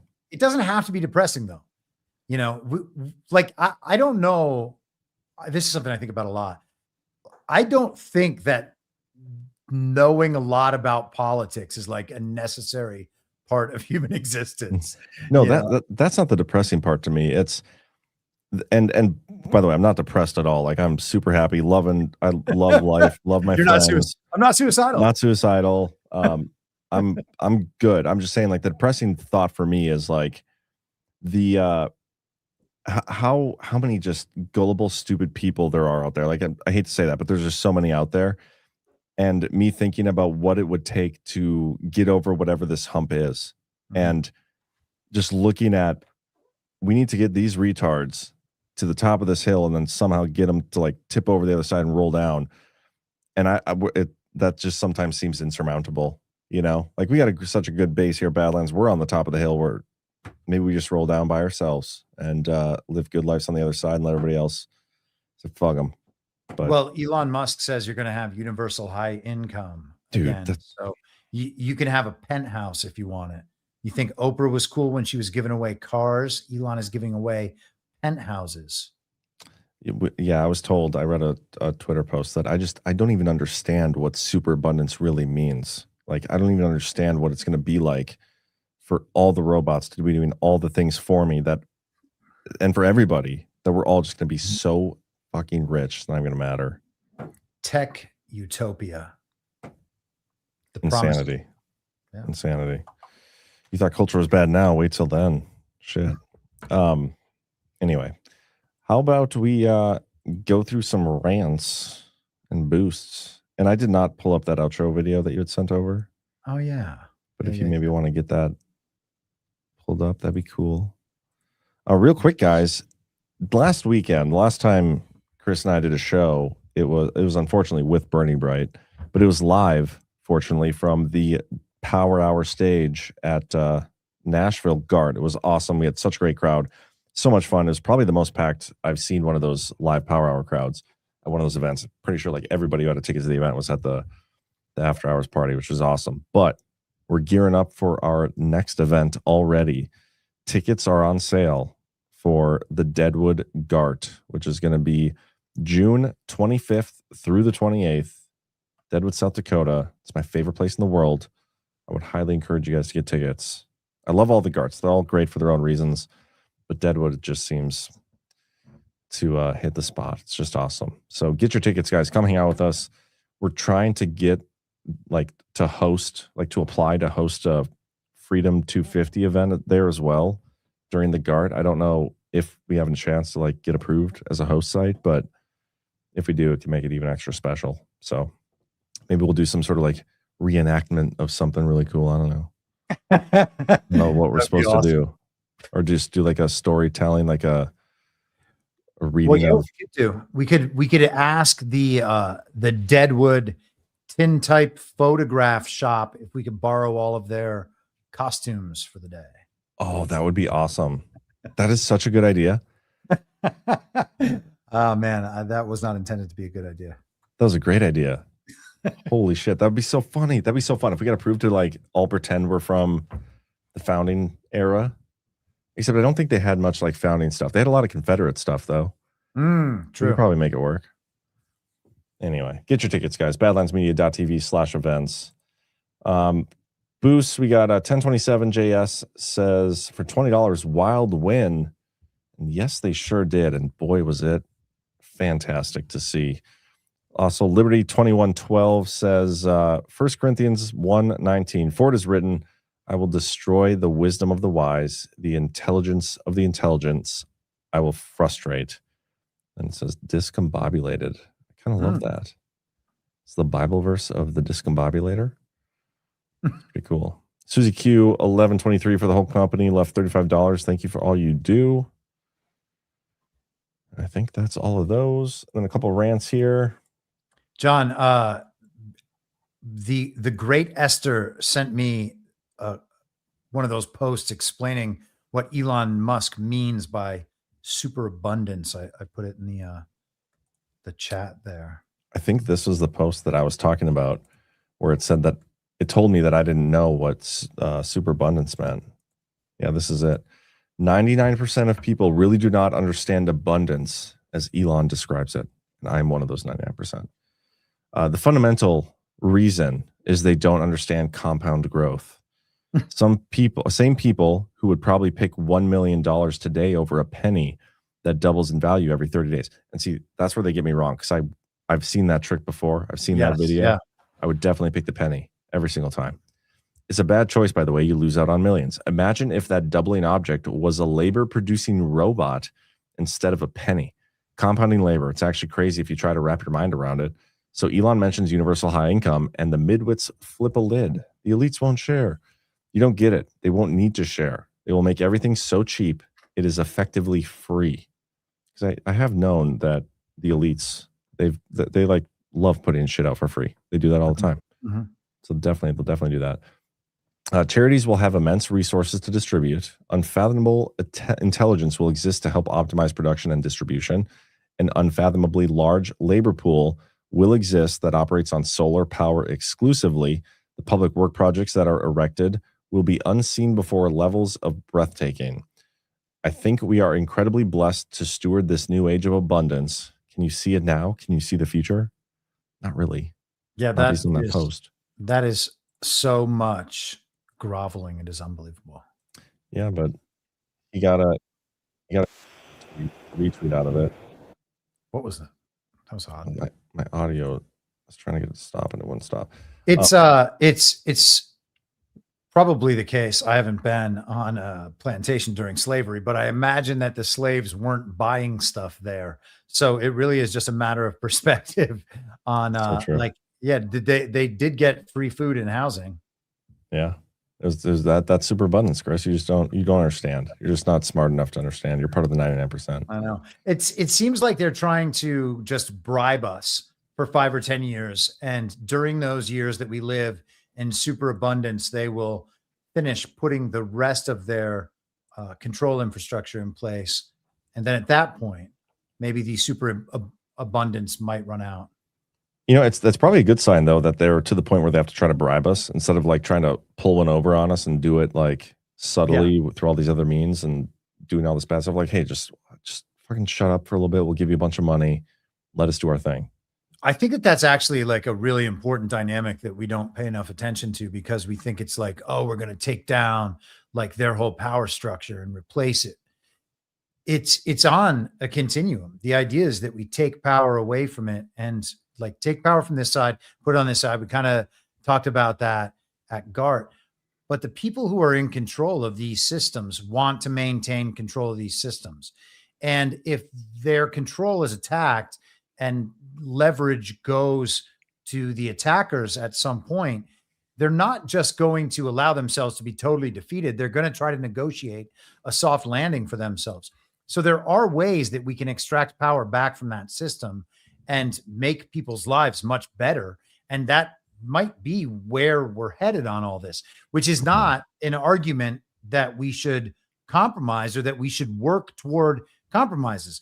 We should still work toward absolute total leverage for the best possible outcomes. We should be idealist in our pursuits with the understanding that we're not going to reach all the way toward those ideals. And then we can be reasonable at some point when the negotiation actually happens and a deal is on the table. Until then, you just build leverage, which is why I'm always, and I know you're always, pushing for those ideals, because that's how you build leverage. You don't build leverage by saying, "Oh yeah, we'll settle for the SAVE Act. We don't care about real elections. We care about the illusion of real elections. So the SAVE Act is good enough. We'll pretend that we're actually electing our representatives and that they're doing our bidding. That's good enough." No, it's not good enough. We can do better than that, but we have to build the leverage for that. And they will probably even be okay with settling for something that gives real elections, because their power is legitimately so well entrenched. But it doesn't mean that we're going to be like having the boot stamp on our face forever. Yeah, hopefully not anyway. But that's a good point. Always push for ideals, especially when we don't know what the hell is going on most of the time. We think we do. We speculate we do. Trump's discombobulated everybody to the point where you can't just do things based on what he says, because he's contradicting himself so often. You have to do things based on your own values and principles. Let's do some rants here, and we'll get you guys out of here. I am a nuke mag says, love the Badlands, John. Why is no one on this platform talking about citizens getting involved in the precinct level of politics, the most basic lever of our election for impact? We do talk about that actually quite a bit. We have an entire show called Why We Vote where Ash and CanCon talk about that a lot. And I know a lot of our local groups are doing that as well. BadlandsMedia.tv/groups. Keith O'Higgins, the TPUSA money should have gone into bulletproof turtlenecks. Shit. That's rough. Yeah. Keith O'Higgins, sounds like warp speed, hard disclosure. Sell some lotion for the friction and paper cuts, John. Heck yeah, softdisclosure.com. Keith O'Higgins, we need to scrap all current election processes. We should go back to the eeny, meeny, miny, mo process that worked. Just drop the grab by a toe for the black candidates. Oh, I missed you during Lent, Keith. Olson NL found something you can maybe use later. And it's a Facebook thing. And I don't know if I can even get on Facebook. But let's see. Oh, this is solid. Oh, there's audio to this. Oh my God, I'm so sorry. Get two scissoring. That's great. Ah, wow. Thank you, Olson. That was worth it. Keith O'Higgins. John, if you do post a Jew board, remember to clip around the edges. You might get 6 million views and $7,000. Wow. A lot of jokes in there. A lot of jokes in there. Costa Gup for $50. Thank you. Says, I've been listening since before Badlands. I've enjoyed every minute. Chris saying things aren't happening. Is there a chance we are losing the midterms? Then what? 2 years of impeachment? Yeah, probably. Wait, what am I saying? What am I saying that things aren't happening? I think I was more so saying that tonight. Yeah, but I mean, things are happening. Just some of them are rugs. There are also things happening that the media is not talking about. And I actually think Trump I think yesterday posted something about getting tired of winning. And it's like, well, I am kind of tired of winning, but I think that he is winning all the time. I'm tired of the media cycles and the fact that we're still having many of these conversations, but I'm not tired of how the world is changing. And I still believe Trump is the catalyst for that change. I'm not tired of how people are kind of realizing that they've been lied to their entire lives. And Trump is the catalyst to that change. So I'm totally happy with that stuff. Chance of winning the midterm or losing the midterms. What does winning or losing fake elections mean? It is an utterly meaningless idea. So I don't know or care what happens as far as that goes. And 2 years of impeachment, a third fake impeachment. Is that what we're going to deal with? Are we going to worry about that? I'm not worried about that. Well, technically it would be second fake impeachment because they're going to expunge this first one, if you haven't heard. Right. Yes. So back to second. And by expunge, they're going to officialize the fakeness of his impeachment so that it will not be recorded as fake, much the same as they are delegitimizing and removing Joe Biden's fake presidency with the auto pen story without admitting that Joe Biden's presidency was just fake from day one. Yep. And that's all being done by everybody but Trump. It's being done by Congress, fake and illegitimate Congress. Well, and again, that's why I talk about this uniparty right script that seems like it is Trump aligned, but isn't actually Trump aligned because that's not the right story. Yeah. You know what I'm sick of is the people in the truther community who fucking suck, most of them. I do not consider us part of the truther community anymore. Yeah. NC Cheney, ask ChatGPT when Charlie Kirk was killed. Guys, I'm sure it's going to be something stupid and not right, and it'll say that he wasn't or something, but ChatGPT, all those AI things, they are wrong all the time. So I'm not going to dig into that as if it's some sort of conspiracy, especially for $1. Whoa! I just did it. What does it say? I'll show you. Oh gosh, I was about to say I'm not going to do it, not especially not for $1, and you went and did it. I would have done it for free. When was Charlie Kirk killed? There is no verified record that Charlie Kirk has been killed. As of the latest publicly available information, he is alive and continues to be active in politics, media, and with Turning Point USA. If you're seeing claims that he was killed, treat them as unverified until supported by primary reporting. For example, multiple independent outlets, official statements, or direct evidence. Misinformation of that type circulates frequently around public figures. Well, that proves it, I guess. Has anybody seen Charlie and Erica Kirk in the same place at once? Like, is it possible that he's just... Well, Erica was not invited to Valhalla. That's right. Neither was I. By the way, did you see the hit piece on Kash Patel this week? Speaking of Valhalla, I did see that in the Atlantic of all places. Yeah, they were like, "Yo, Kash Patel's a drunk," Mhm. and everybody's like, "No, he's not." And then everybody's like, "Well, but didn't you see him at the hockey game where he was partying and drinking?" Yep. And then they're like, "Well, we're gonna sue you for writing that stuff," and that's where we're at. It's like a total summation of the story so far. Yeah, it's really it's a nail biter. I can't wait to find out what happens in next week's episode. I'm surprised he's still there. I heard multiple just totally real stories that Trump was minutes away from firing him, like 3 times now over the past 6 months, 3 different instances. So that's cool. Final demand on the DOJ. There is an inscription: "The common law is the will of mankind. No one knows how this country is supposed to run. Trump gave the power back to we the people who have no idea how to exert that will." It's because we're retarded and they have to learn how to do it to get to the top of the hill, and we roll them down the other side. I think that's a very good point, though. I mean, at some point, the people are going to have to take the responsibility to figure out how all this stuff works and then do it if they want to do it. I mean, I'm not really a person who wants government, so I don't know what to do in response to that. But I do know that if we're trying to figure out the details about like Brigitte Macron's penis, like we're probably not on the right path. Well, why do you say that? Because I mean, what if, man? Did you see the picture that was going viral, taken of Trump, where he's standing the in microphone front of, penis? Yeah, where he's standing in front of Air Force One and like looks like he's towering over the plane, and then they have the boom mic like stuck out there. Let me find it. It's so good. Yeah. Like, why is he standing like that too? Like it's perfect for that picture. I saw another version of that where he was replaced with Michelle Obama, and it said Big Mike. Oh my gosh, so funny. I'm sure the memes are just glorious. Remember, wasn't there there was it was during the campaign trail, one of the boom mics like hit him in the face. Do you remember that? And then I posted a meme of like the camera person. It was Hillary Clinton with a mustache, and then Anna Paulina Luna stole it. I was like, that bitch. Una Panuna. Fuck it.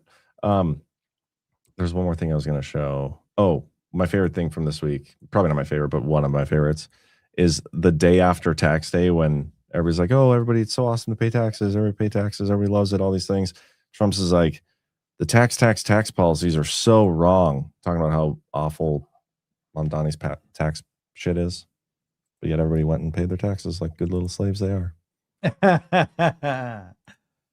All right, but we're gonna get out of here. By the way, are you tomorrow we're gonna do another gaming stream? We did a stream today, dude. We were on fire. We got like 6 out of our 8 things that we did on Warzone. You should join us tomorrow if you're free. Yeah, I will try to do that. And then tomorrow night, actually, I'm going to be on with Jonathan Drake and Polymath Anon to talk about Ether. Yeah, I'm just going to be listening and asking questions. I sent you in the chat there, Big Mike. Oh, you got the Big Mike one? Oh my god, that's great. That is awesome. We got to get a little zoom on that.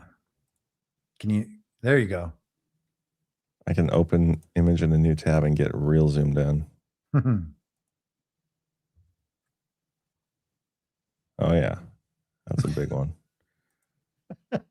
Perfect. But all right, everybody, hit that thumbs up. Join us tomorrow, Bad Gaming. Well, first of all, America First Stories at 1 p.m. Eastern with Pet Club 247. The folks over there. There was great discussion.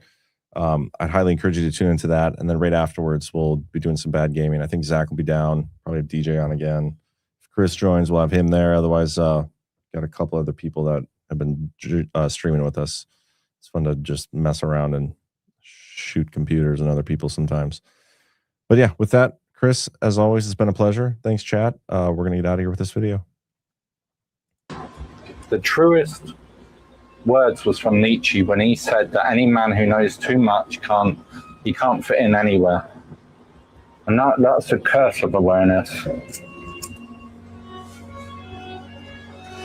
Once you start to delve underneath the surface, That's when you realize this whole world, it's not so simple. And you start to notice who people really are and the games they're playing, and that fake confidence, all the ulterior motives. And you realize this whole society, it's built on lies. And people, they're sheep. And once you see that, you can't unsee that. So you try and tell people, but they say to you, no, you're overreacting, you are crazy. So you stop talking, but you're still observing, you're still watching, but you know you don't belong anymore. And it's not because you think you're too good for anyone. No, it's because you've seen too much and you're watching everything, and now you know you can't go back to how it was anymore. And awareness, it isolates you. And it's the price of clarity. Because the crowd say, move away. But then at least you know who you are.